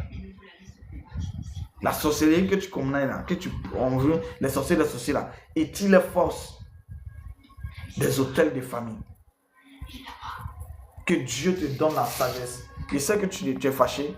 Hein? Tu ne mets pas le cœur, tu ne partages pas. Je sais que tu es fâché, mais il faut que je te parle. Je dois te parler. Hein? Je dois te parler. Je dois te parler. Aujourd'hui, vous voyez, prends mon temps pour vous parler. Sinon, normalement, je ne fais pas un direct de plus d'une heure. Mais aujourd'hui, je suis en train de prendre mon temps pour vous expliquer. Jésus a dû détruire l'autel de Golgotha, qui symbolise l'autel de la mort, la puissance de Satan, la mort. Il a dû renverser l'autel là d'abord. Et voilà pourquoi, après la résurrection et après que le Saint-Esprit soit descendu, qu'est-ce qui s'est passé? Une seule prédication. Il y a bien une seule prédication a touché des milliers de personnes. Vous savez pourquoi? Parce que Golgotha a été décapité. La puissance de la mort qui maintenait les gens dans l'incrédulité, qui maintenait les gens dans la puissance, comment je vais dire, dans le péché, qui maintenait les gens dans les voies occultes, a été renversé, a été, comment je vais dire, a été dépossédé de son pouvoir et a été anéanti, a été affaibli. Une seule prédication d'un homme a converti plus de 3000 personnes. Bien aimé, tu veux les résultats, c'est bien. Mais il faut que tu comprennes ça. Il faut que tu te confrontes d'abord aux hôtels de famille.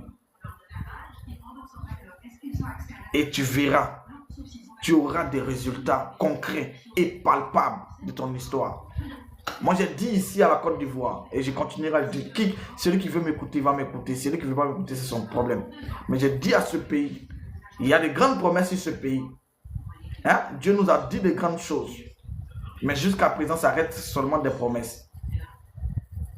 Il y a des hôtels puissants ici dans cette nation qui sont bâtis dans l'eau. Et j'ai même expliqué l'endroit où ça se trouve. Et qu'est-ce qu'on est en train d'observer? Qu'est-ce qu'on est en train d'observer aujourd'hui? Les hommes de Dieu, ça se clash ici, ça se clash là-bas pour une affaire d'élection. Les gens sont en train de s'entretuer. Vous voyez, le combat n'est pas mêlé intelligemment. On est distrait. On est en train d'être conduit vers d'autres choses. Or, les problèmes de fond sont là. On dit on veut le règne de Dieu. On veut le réveil spirituel. Mais est-ce que vous savez que le réveil spirituel est arrivé en Israël parce que l'autel de la mort a été renversé? S'il n'y a pas d'autel qui est renversé, il n'y aura pas de réveil spirituel. Jésus a détruit l'autel du Golgotha, le lieu du crâne, là où siégeait la mort et où la Satan était heureux de décapiter des gens, de tuer des gens. Il a détruit ça. Et puis après, le réveil est venu. Est-ce que vous comprenez ce que j'ai dit? Est-ce que vous comprenez ce que j'ai dit? Si nous voulons des résultats dans ce pays, pendant que Dieu sont en train de s'entretuer là-bas, beaucoup seront disqualifiés s'ils ne font pas attention. Beaucoup seront disqualifiés s'ils ne font pas attention. Quand Dieu t'a oint, ce n'est pas pour venir t'entretuer, ce n'est pas pour que nous venons nous entretuer. Beaucoup seront disqualifiés s'ils ne font pas attention. On n'utilise pas l'onction de Dieu pour s'entretuer. Non. Il faut que ce soit orienté intelligemment vers ceux-là qui sont en train de s'opposer vraiment et ceux-là qui veulent vraiment empêcher Dieu d'agir dans ce pays. Bien-aimé, je vais te dire une vérité. Ne blague pas avec les hôtels de famille ou les hôtels sataniques. Ne blague pas avec ça. Ne blague pas avec. Ne t'amuse pas avec. Ah Seigneur, mon âge avance. Jusqu'à quand le mariage? Écoute-moi. Il ne faut pas blaguer avec ces genres de choses. Ne blague pas avec ça. Moi, on m'a dit, moi, prophète que je suis allé faire jeûne à midi. Les esprits de ma famille disent que moi, je ne dois pas me marier. Au nom de quoi je ne dois pas me marier, je ne sais pas.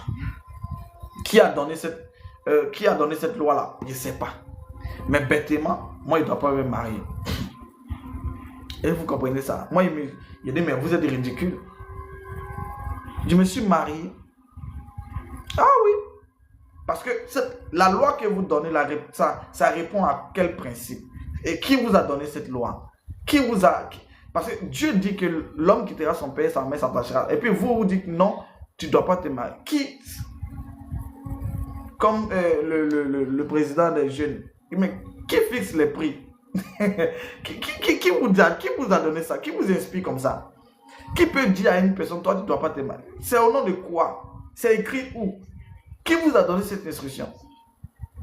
Vous voyez? Alléluia. Et moi j'ai dit non. Moi je ne vous reconnais pas parce que je ne fais pas partie de votre royaume. Moi je fais partie d'un royaume qui n'est pas terrestre. Hein? Qui vous a donné ça? Et c'est comme ça que vous devez vous lever. Moi, je me suis levé, je les ai confrontés. Avant, quand je partais dans les grands lieux, surtout quand je rentrais dans les camps de prière, quand je dors, je ferme mes yeux comme ça. Quand je suis couché, mais simplement, je ferme mes yeux. Je vois un œil qui me suit. Et écoutez-moi très bien. Je dis, quand je ferme mes yeux, je voyais un œil qui me suit. En fait, c'est un œil qui est chargé de prendre les informations sur mes déplacements. Je voyais un œil qui me suivait comme ça. J'ai dit, ah bon? Ah donc vous êtes au village là-bas, ou bien vous êtes assis à quelque part là-bas, pour vous envoyer un œil pour chercher à savoir où je suis rentré et ce que je suis en train de faire. J'ai commencé à détruire, casser ces yeux-là dans le cadre de prière. J'ai commencé à briser tout ce que je dois briser. Détruire tout ce que je dois briser, tout ce que je dois détruire. Renverser tout ce que je dois renverser. Bien aimé, le combat doit être mené intelligemment. Je ne veux pas être trop long. Je ne veux pas être trop long. Mais je vais nous dire quelque chose. Si tu es une femme, tu es un homme à qui Dieu a tellement de promesses, à qui Dieu a tellement promis des choses, tu as une grande destinée. Tu te mets en couple, ça tombe en fait, ça s'évapore. Cette relation n'aboutit à rien. Commence à te poser. Ce n'est pas parce que tu es vilaine. C'est pas parce que tu es vilain. Il y a quelque chose que tu ne vois pas, qui est en train de te contrôler, qui est en train de te donner une vie qui n'est de te faire mener une vie qui n'est pas ta vie. De te faire mener une vie qui n'est pas ta vie. Et comme jusqu'à présent, tu ne cherches pas à comprendre le problème, le fond, tu penses que c'est une affaire de personne. Ce n'est pas une affaire de personne. Ce n'est pas une affaire de tu n'es pas jolie, tu es vilaine. Non, on n'est pas à ce niveau-là. Il y a une loi qui est en train de vouloir s'opposer à ton épanouissement. Il faut que tu te lèves pour revendiquer ton droit. Le droit à ta liberté. Tu es libre. Le Seigneur a versé son sang pour que toi tu sois libre. Est-ce que tu sais ça? Il faut que tu viennes revendiquer ce droit-là. Il faut que tu revendiques ce droit-là. Il faut que tu rappelles aux esprits et aux autels de ta famille que toi tu ne dépends pas d'eux. Et tu retires ton nom et le nom de tous tes frères sur cet autel-là. Parce que vous n'appartenez pas à un esprit quelconque. Votre vie est en Jésus-Christ de Nazareth. Ouais, ce genre d'affirmation-là, c'est une forme d'autorité et une forme de rappel à ces choses-là que tu ne fais plus partie de leur monde. Avant, oui, c'était le cas, mais maintenant, ce n'est plus le cas. Le simple fait de te lever pour affirmer ce genre de choses, tu vas voir qu'il y a des combats qui vont disparaître à vie. Parce que jusqu'à présent, tu ne t'es pas encore levé. Toi, tu ne fais, quand tu te lèves, tu attaques les sorciers de ton village. Mais c'est vague. C'est vague. Et il ne peut pas avoir des résultats parce que c'est vague. Il ne peut pas avoir des résultats parce que ce n'est pas lourd. Ce n'est pas profond. Commence à attaquer les hôtels des familles. Des gens vont commencer à t'apparaître dans tes visions. Ou même dans tes songes. Pour te dire ta chose là, nous on laisse ça complètement. Nous on dépose, c'est bon. Cette histoire c'est bon. Je me souviens quand Inès était encore en vie, quand on devait se marier un jour, on a tellement prié, elle en priait beaucoup. Un jour elle fait songe, il y a une de ces tantes sorcières que tout le monde sait. Elle dit, voilà la tante là venir en songe pour lui dire, tiens tes affaires, je ne veux plus, prends tes affaires et m'en vais. Et c'est comme ça que quand elle lui a remis ses affaires, selon la vision, le songe qu'elle a eu, qu'elle lui a remis ses affaires, quelques temps après, on s'est marié. Vous voyez? Mais ce n'est pas venu comme ça, c'est parce qu'on a eu à déclencher un mouvement qui était en train de mettre à mal les fondations de la sorcellerie dans nos différentes familles. Bien aimé, écoute-moi. Les choses ne s'obtiennent pas, ce n'est pas par magie. Même le travail, le CV que tu déposes là, il y a des gens qui ne veulent pas que tu travailles dans ta maison, dans la maison de ton papa ou bien dans la maison de ton maman. Et quand je parle de maison, je parle de famille. Il y a des gens qui ne veulent même pas que tu évolues. Il y a des gens qui ne veulent même pas te sentir. Il faut que tu restes misérable. Et toi, tu penses que c'est une affaire de CV. Tu prends, tu t'en vas déposer, on ne t'appelle pas et tu te fâches et tu ne sais pas ce qui se passe. Mais il y a des gens qui ne sont pas contents. Chaque soir, il ne faut que dire que tu n'as rien devenu. Chaque fois, il ne faut que ça parler sur les hôtels, verser des choses pour dire que toi, tu ne vas rien devenir. Mais jusqu'à quand toi, tu te lèveras pour dire aussi que tu deviendras quelqu'un et que par la puissance du Saint-Esprit, les paroles là, tu les anéantis. Tu commences à attaquer les sorciers. Les sorciers de mon papa, les sorciers de ma famille. Tu attaques qui au juste? Tu ne connais même pas les gens. Parce qu'un ennemi que tu ne connais pas, tu ne peux pas le vaincre. Tu vas le vaincre comment? Tu ne sais même pas c'est qui. Alléluia. Juste pour terminer, je vais commencer à descendre. Je ne vais pas faire 2 heures de direct. Ça va vraiment me fatiguer. Mais juste pour nous dire, quand nous allons commencer à déclencher les temps de prière, je crois que nous on a commencé déjà à taper des prières. Chaque samedi, nous on fait ça ici. On va se débrouiller pour voir ce qu'on peut mettre en ligne, mais c'est pas évident. Parce que voilà, les téléphones là sont en train de nous lâcher, on n'a pas de caméra. Donc c'est très difficile maintenant même de mettre les choses en ligne. On est obligé de fouiller un peu pour trouver les choses. Et quand c'est comme ça, ça nous complique. On a commencé tempête de prière depuis un certain moment. Aujourd'hui là, je suis en train de voir les résultats de ce combat. Quand on a commencé, il y avait mes filles là, beaucoup ont commencé à vouloir se marier. Celles qui n'avaient même pas de fiancé, là, ils ont commencé à avoir fiancé. On commence à vouloir revenir les épouser. Mais c'est un combat qui a commencé il y a des mois en arrière. Il y a des mois en arrière. Il y a des mois en arrière, on a commencé ce travail-là. Et aujourd'hui, on est en train de vivre les résultats. Des jeunes filles que personne ne draguait. Aujourd'hui, là, les gens commencent à s'intéresser à elles. Vous savez pourquoi? Parce qu'on a confronté et on continue de confronter les hôtels familiales et les hôtels sataniques. Que Dieu nous bénisse et que la grâce de Dieu soit sur nos vies.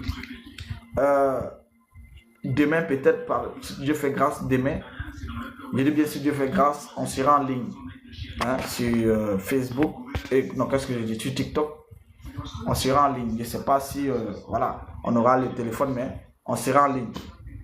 On va permettre à tous ceux qui sont loin de pouvoir suivre la prière. On fait ce qu'on, avec les moyens qu'on a. Quand Dieu va nous faire grâce, on aura voilà, de grands moyens avec les caméras bien organisées là et les programmes seront bien suivis de partout. Mais pour le moment, on fait avec ce qu'on a. Si tu trouves que tu as les moyens, la capacité de déplacer de Yopougon jusqu'à Songon, fais-le. Fais-le. Si tu trouves que tu n'as pas les moyens, tu peux suivre en live. Si Dieu nous a fait grâce, on mettra ça en live. Mais si tu vois que tu as la capacité de te lever pour venir à la prière, viens à la prière. On ne peut pas se fatiguer de prier. Tant que tu n'es pas encore mort, ne te fatigue pas de prier. Hein? Prier c'est bien, mais prier intelligemment c'est mieux. C'est ce qui donne les résultats. C'est ce qui donne les résultats. Voilà, c'est ce qui donne des résultats. Prier intelligemment donne des résultats. Est-ce que je peux parler à quelqu'un? Donc, je crois que demain samedi, c'est ça, non? Demain samedi, nous avons tempête de prière. Si tu crois que tu peux te déplacer, déplace-toi. C'est sur la route de Dabo. Si tu crois que tu peux être là, sois là. Si tu crois que tu ne peux pas être là, suis en ligne. Sur cette page TikTok, on va également prier. On va également prier et Dieu va nous faire du bien. Mais je demande aussi à toutes les femmes qui sont dans leur foyer, qui n'arrivent pas à avoir d'enfants, il faut que vous suivez ce que je suis en train de faire. Il y a des jeunes filles qui me contactent pour les histoires de mariage. Elles ne comprennent pas trop bien ce qui se passe. Ce sont des gens qui ne veulent pas prier, des gens qui ne veulent pas jeûner, qui ne veulent pas payer le prix, mais qui pensent que le mariage va tomber comme ça du ciel. Moi, j'ai dû payer un prix très lourd pour rentrer dans le mariage. Ça ne tombe pas du ciel comme ça. Ça ne tombe pas du ciel comme ça. Et quand on leur demande de venir à la prière, oh, elles ont d'autres occupations. Moi, je ne rentre plus dans ça là. Je vais prier pour toutes les personnes qui veulent vraiment avoir des résultats. Je ne peux plus perdre mon temps avec des gens qui ne veulent plus prier, qui ne veulent pas prier, mais qui veulent des résultats. Ça ne va pas se passer comme ça. Moi, je suis très sérieux, je suis très direct dans mes choses. Et très souvent, les gens trouvent que je suis dur, mais je suis véridique. Et peut-être que c'est ça qui me fatigue. Je suis très véridique. On arrivait à un temps, si c'est quelqu'un qui veut blaguer avec sa vie, qui blague avec sa vie. Quelqu'un qui veut vraiment payer le prix pour sortir du bourbier dans lequel il est, qui paye le prix. Qui paye le prix. On n'obtient pas les choses simplement, on paye le prix.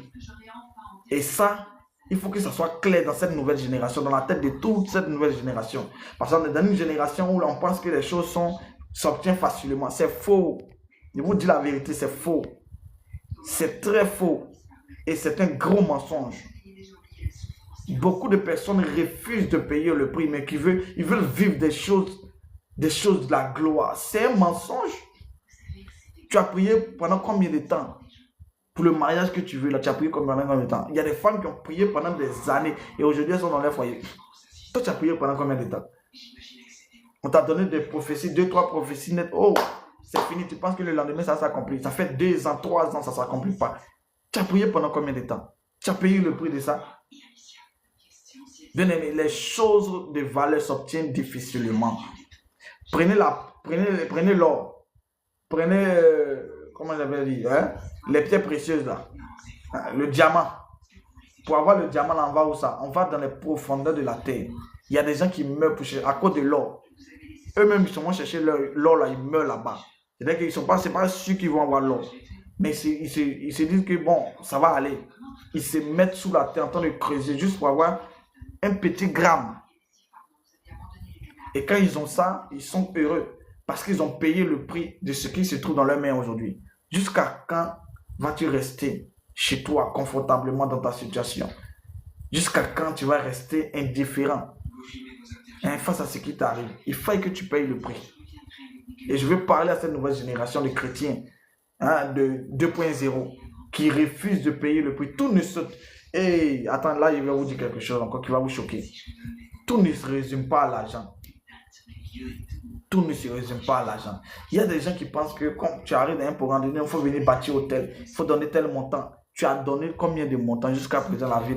Tant que tu ne te lèves pas pour payer le prix dans la prière, ces montants que tu as donnés là resteront comme dans un magasin. Le jour que tu te lèveras pour payer le prix, tous tes sacrifices là vont prendre forme et vont prendre vie. Oui, il y a des gens là, ce n'est pas par offrande, ce n'est pas par poser des actions de finances que la vie, c'est pas par ça que la vie va changer. Mais c'est pas la prière. Mais Dieu veut les voir prier parce que le combat qui est sur la vie là, c'est trop lourd, c'est trop difficile. Il faut que tu pries pour que ces choses-là se décantent. Et mon comptable ne sait pas, donc tu dis non, bon, moi je vais seulement envoyer l'argent. Non, il ne suffit pas seulement d'envoyer de l'argent. Il faut que Dieu te voit en train de payer le prix dans la prière. Je peux te parler? Oui, il faut que je te parle. Je vais te dire la vérité. Parce que si je ne te parle pas comme ça, c'est pas possible. On ne va pas s'en sortir. On ne va pas s'en sortir. Que Dieu vous bénisse. Donne-moi un amen, je te parle. Que Dieu te bénisse. Que Dieu te bénisse. Que la grâce de Dieu soit sur ta vie. De façon extraordinaire. Que la grâce de Dieu soit sur ta vie. Et que le Seigneur que nous servons, que nous adorons, te donne une intelligence particulière pour pouvoir comprendre ce que je suis en train de dire. Mets-la en pratique et tu verras. Mets-la en pratique et tu verras. Mets-la en pratique et tu verras. Mets-la en pratique et tu verras. Mets-la en pratique et tu verras. Aujourd'hui, il y a un ange qui m'a visité. Je me suis levé avec cette vision-là. Il est venu résoudre les problèmes. Il avait tellement reçu des flèches. Depuis juillet jusqu'à maintenant, j'avais tellement reçu des flèches.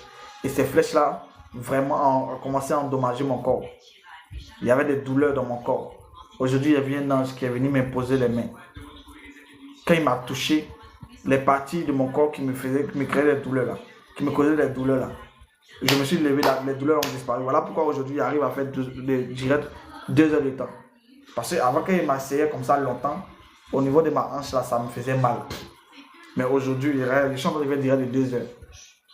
Parce que j'ai vu un ange descendre aujourd'hui dans ma vie. Et puis il a commencé à imposer les mains dans les endroits où on m'a tellement fléché. On m'a tellement lancé des flèches quand ça me causait des douleurs. Mais aujourd'hui, je ne pas là. Je n'ai plus... En fait, je ne ressens aucune douleur. Dieu sait visiter ses enfants. Je vous dis la vérité. Dieu sait visiter ses enfants. Prions intelligemment, simplement. Depuis qu'il a commencé cette affaire de destruction d'hôtel là, il y a des visitations comme ça. Je me réveille le matin, il me visite. Parce que je prends mon temps pour vous expliquer des choses très importantes que Dieu veut que vous compreniez. Parce que simplement que je suis en train de vous expliquer ça, les anges me visitent. Et ils me soulagent. En fait, les problèmes de santé là, ils résolvent ces problèmes là. Est-ce que vous comprenez? Que Dieu vous bénisse. Je crois que toutes les choses que je suis en train de dire ne sont pas vaines. Ça tombe dans l'oreille de quelqu'un qui est concentré et de quelqu'un qui comprend les choses de l'esprit. Ma prière est que, au sortir de ces différents programmes que nous faisons sur Internet ici, là, on puisse voir une génération de personnes conscientes qui marchent avec une telle puissance et une telle gloire de Dieu. Nous renverserons dans les jours à venir. Je vais commencer une guerre contre l'hôtel qui est bâti dans la lagune, qui sépare Plateau avec Trècheville. Pour le moment, je n'ai pas encore commencé cette guerre. Parce que je me donne un certain temps. Mais quand on va lancer ça, quand on va enclencher sur Internet ici, tous ceux qui vont se mettre en train de prier, vous verrez Dieu vous récompenser. Il s'agit de notre pays, il s'agit de la vie des gens. Il s'agit de la destinée de cette nation. Tous ceux qui vont se mettre dans le plan de Dieu, afin de crier à Dieu jusqu'à ce que l'autel soit détruit. Dieu va nous récompenser. Dieu va nous récompenser. C'est comme ça on fait pour obtenir de grandes onctions. C'est pas jeûne et prière seulement. C'est comme ça on fait pour obtenir de grandes onctions. Tu veux une onction puissante, paye le prix. Mais prie intelligemment et tu verras que Dieu fera de grandes choses avec toi. Je vais terminer ici, je vais prier. Seigneur, merci. Merci pour le temps que tu nous donnes de passer dans ta présence. Et merci pour Maman Agathe et Pasteur Declerc, tous ceux qui ont envoyé les roses, tous ceux qui ont partagé le direct. Merci pour Céline, ta servante, qui a la modératrice, qui fait un travail extraordinaire. Merci pour toutes les personnes qui ont mis le cœur jusqu'à la fin. Tous ceux qui sont restés jusqu'à la fin, merci. Merci pour leur vie. Merci pour tous ceux qui s'intéressent aux choses de l'esprit. Merci pour tous ceux qui cherchent à comprendre ce qui leur arrive. Merci Seigneur pour tous ces enseignements que tu me donnes de transmettre à ton peuple. Moi je sais que plusieurs seront bénis par ces enseignements et plusieurs sont bénis par ces enseignements. Je crois fermement qu'au sortir de ces temps-là, Seigneur, tu vas nous récompenser. Tu feras des choses extraordinaires avec nous. Tu nous mettras dans des conditions vraiment agréables pour te servir pleinement et faire certaines choses qui nous ont échappé pendant des années. Oui, que ton nom soit glorifié dans la vie de toutes ces femmes et de tous ces hommes qui nous suivent un peu partout, que ce soit en Europe, en Afrique et partout. Père, que ton onction arrive sur eux. Ouins-les fortement afin que leurs paroles puissent renverser des autels qui existent depuis longtemps dans leur vie et dans leur famille. Père, merci de relâcher une onction puissante, une onction royale, afin d'anéantir et de briser les fondements satanico-démoniaques de nos familles et de nos maisons au nom de Jésus. Oui, réponse la nuée sur nos vies, une onction particulière, afin que nos paroles deviennent comme des boules de feu pour anéantir les fondements satanico-démoniaques dans le nom de Jésus-Christ de Nazareth. Oui, Seigneur, je vais te donner la gloire parce que ces instants, c'est toi qui les as préparés. Et je prie, Père éternel Dieu, que toutes choses que tes enfants feront, toutes les paroles qui seront élevées devant le trône, oh Seigneur, je prie que ces paroles ne tombent pas à terre sans effet. Que ces paroles atteignent les cibles. Que ces paroles atteignent les cibles. Que ces paroles atteignent les cibles. Et que toute parole de l'un de tes enfants proclamée devant le trône de la grâce, que ces paroles détruisent et renversent des autels sataniques, démoniaques, qui vraiment emprisonnent des vies, qui combattent des destinées et qui s'opposent à l'épanouissement de plusieurs. Dans le nom de Jésus. Merci d'envoyer tes anges de par milliers sur cette terre, afin que Père éternel Dieu, afin de détruire et de renverser les ordres satanico-démoniaques qui veulent diriger et contrôler nos vies dans le nom de Jésus. Merci Seigneur. Merci Seigneur. Et merci Seigneur. Merci Jésus pour ces instants précieux et ces instants glorieux. Que ton nom seul soit glorifié. Que quelqu'un me donne un amen. Donne-moi un amen et je termine. Donne-moi un amen si tu es là. Donne-moi un amen. Si ce message t'a fait du bien, donne-moi un amen. Bien aimé, je vais terminer avec cette information. Comme je l'ai dit, voilà. J'ai besoin d'une bonne tablette là pour faire les directs. Et le portable là, il chauffe.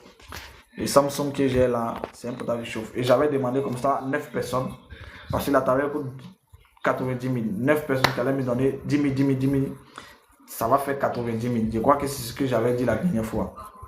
C'est ça, non? Céline, même mon numéro de téléphone, je vais l'épingler. Et je vais permettre comme ça à tout le monde, si tu veux soutenir le serviteur de Dieu pour ce que nous faisons sur Internet, il faut le faire avec ton cœur. Hein? Il faut le faire avec ton cœur. Voilà. J'ai besoin simplement de 9 personnes. Si tu veux aussi, tu ne veux pas 9 personnes, que tu dis non, homme de Dieu, tu donnes 90 000. Moi, je vais prendre et aller acheter des tablettes pour venir faire direct. C'est ce qu'il s'est fait.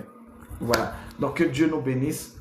Est-ce qu'elle a mis le numéro? Pour tous ceux qui n'ont pas mon numéro, elle va mettre le numéro là. Le numéro Wave, le numéro Orange Money. Ce n'est pas pour aller habiller le prophète, c'est pas pour aller faire comme c'est pour acheter une bonne tablette, une nouvelle tablette. Voilà, j'ai consulté un peu les choses sur Internet, j'ai vu qu'il y a des bonnes tablettes. Voilà, qui sont coûteuses, il y a d'autres qui coûtent 125 000, il y a d'autres qui coûtent 90 000. Bon, Je suis en train de trouver le juste milieu. Mais moi, j'ai besoin de 90 000. 9 personnes, ou bien une personne qui peut dire, tiens, achète. Je crois qu'il y a des gens capables qui peuvent le faire. Si Dieu vraiment te convainc. Donc, que Dieu, est-ce qu'elle est là? Est-ce que Céline est là? Même mon numéro là, qu'est-ce qui t'arrive? Même mon numéro de téléphone là. Est-ce que celle-là est là? Voilà, mettez mon numéro. Il faut mettre plus 225 devant. Je ne sais pas comment on peut faire. Attendez, je vais voir si je peux mettre ça ici. Parce qu'on dirait qu'elle n'arrive pas. Donnez-moi quelques minutes. Je termine. Si je veux terminer avec cette information-là. C'est très important. Ça me tient vraiment à cœur. Une bonne tablette sophistiquée qui pourra vraiment faire l'affaire. Quand tu veux servir Dieu, il faut le servir bien. Voilà. Quand tu veux faire surtout les directs. Sur YouTube là-bas, il y a des gens qui sont vraiment bénis par les enseignements que je donne. Je vois des gens sur YouTube qui sont très bénis. Oh là là.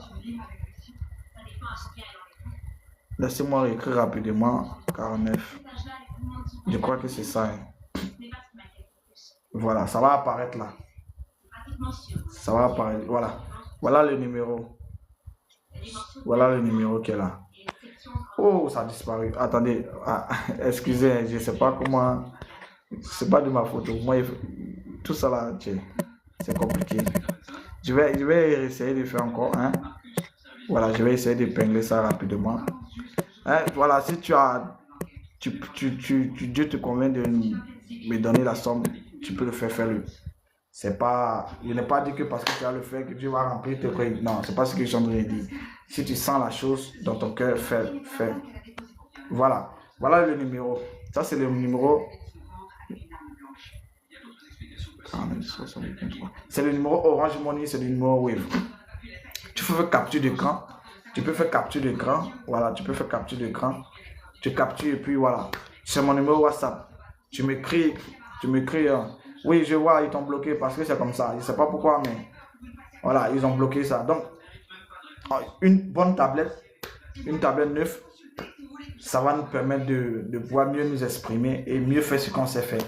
Que Dieu vous bénisse et toutes ces personnes qui vont vraiment avoir à cœur de me permettre d'avoir ce matériel-là. Vraiment, je ne sais pas quelle prière je vais faire pour vous. Hein.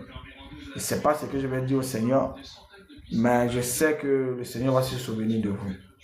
Parce que là, je ne sais même plus quelle prière je vais faire, mais je sais que le Seigneur se souviendra de vous. Voilà, que Dieu vous bénisse. Je vais prier pour la fin. Père, merci de ce que tu te glorifies. Et encore ce soir, je vais te donner la gloire. Moi, je ne suis qu'un homme. La gloire ne me revient pas. C'est toi seul à qui la gloire revient. Je prie, Père éternel Dieu, de te glorifier fortement dans la vie de tous tes enfants connectés ici. Dans la vie de tous tes enfants connectés ici ce soir. Glorifie-toi fortement dans nos vies. Glorifie-toi fortement dans nos vies. Et que ton nom seul soit glorifié. Au nom de Jésus-Christ de Nazareth. Amen. 90 000, ça fait combien en euros? Je ne sais même pas si ça fait 100. Peut-être 100, je ne sais pas, 135, 40 euros, je ne sais pas. Mais essayez de calculer là-bas. Je ne sais pas 90 000, ça fait combien en euros? Mais voilà, moi, je ne sais pas trop. Donc, que Dieu vous bénisse. On se donne rendez-vous demain soir à la même heure, 20h00 heure de Côte d'Ivoire. Et je crois que c'est 21h00 heure de la France. Que Dieu vous bénisse. Shalom.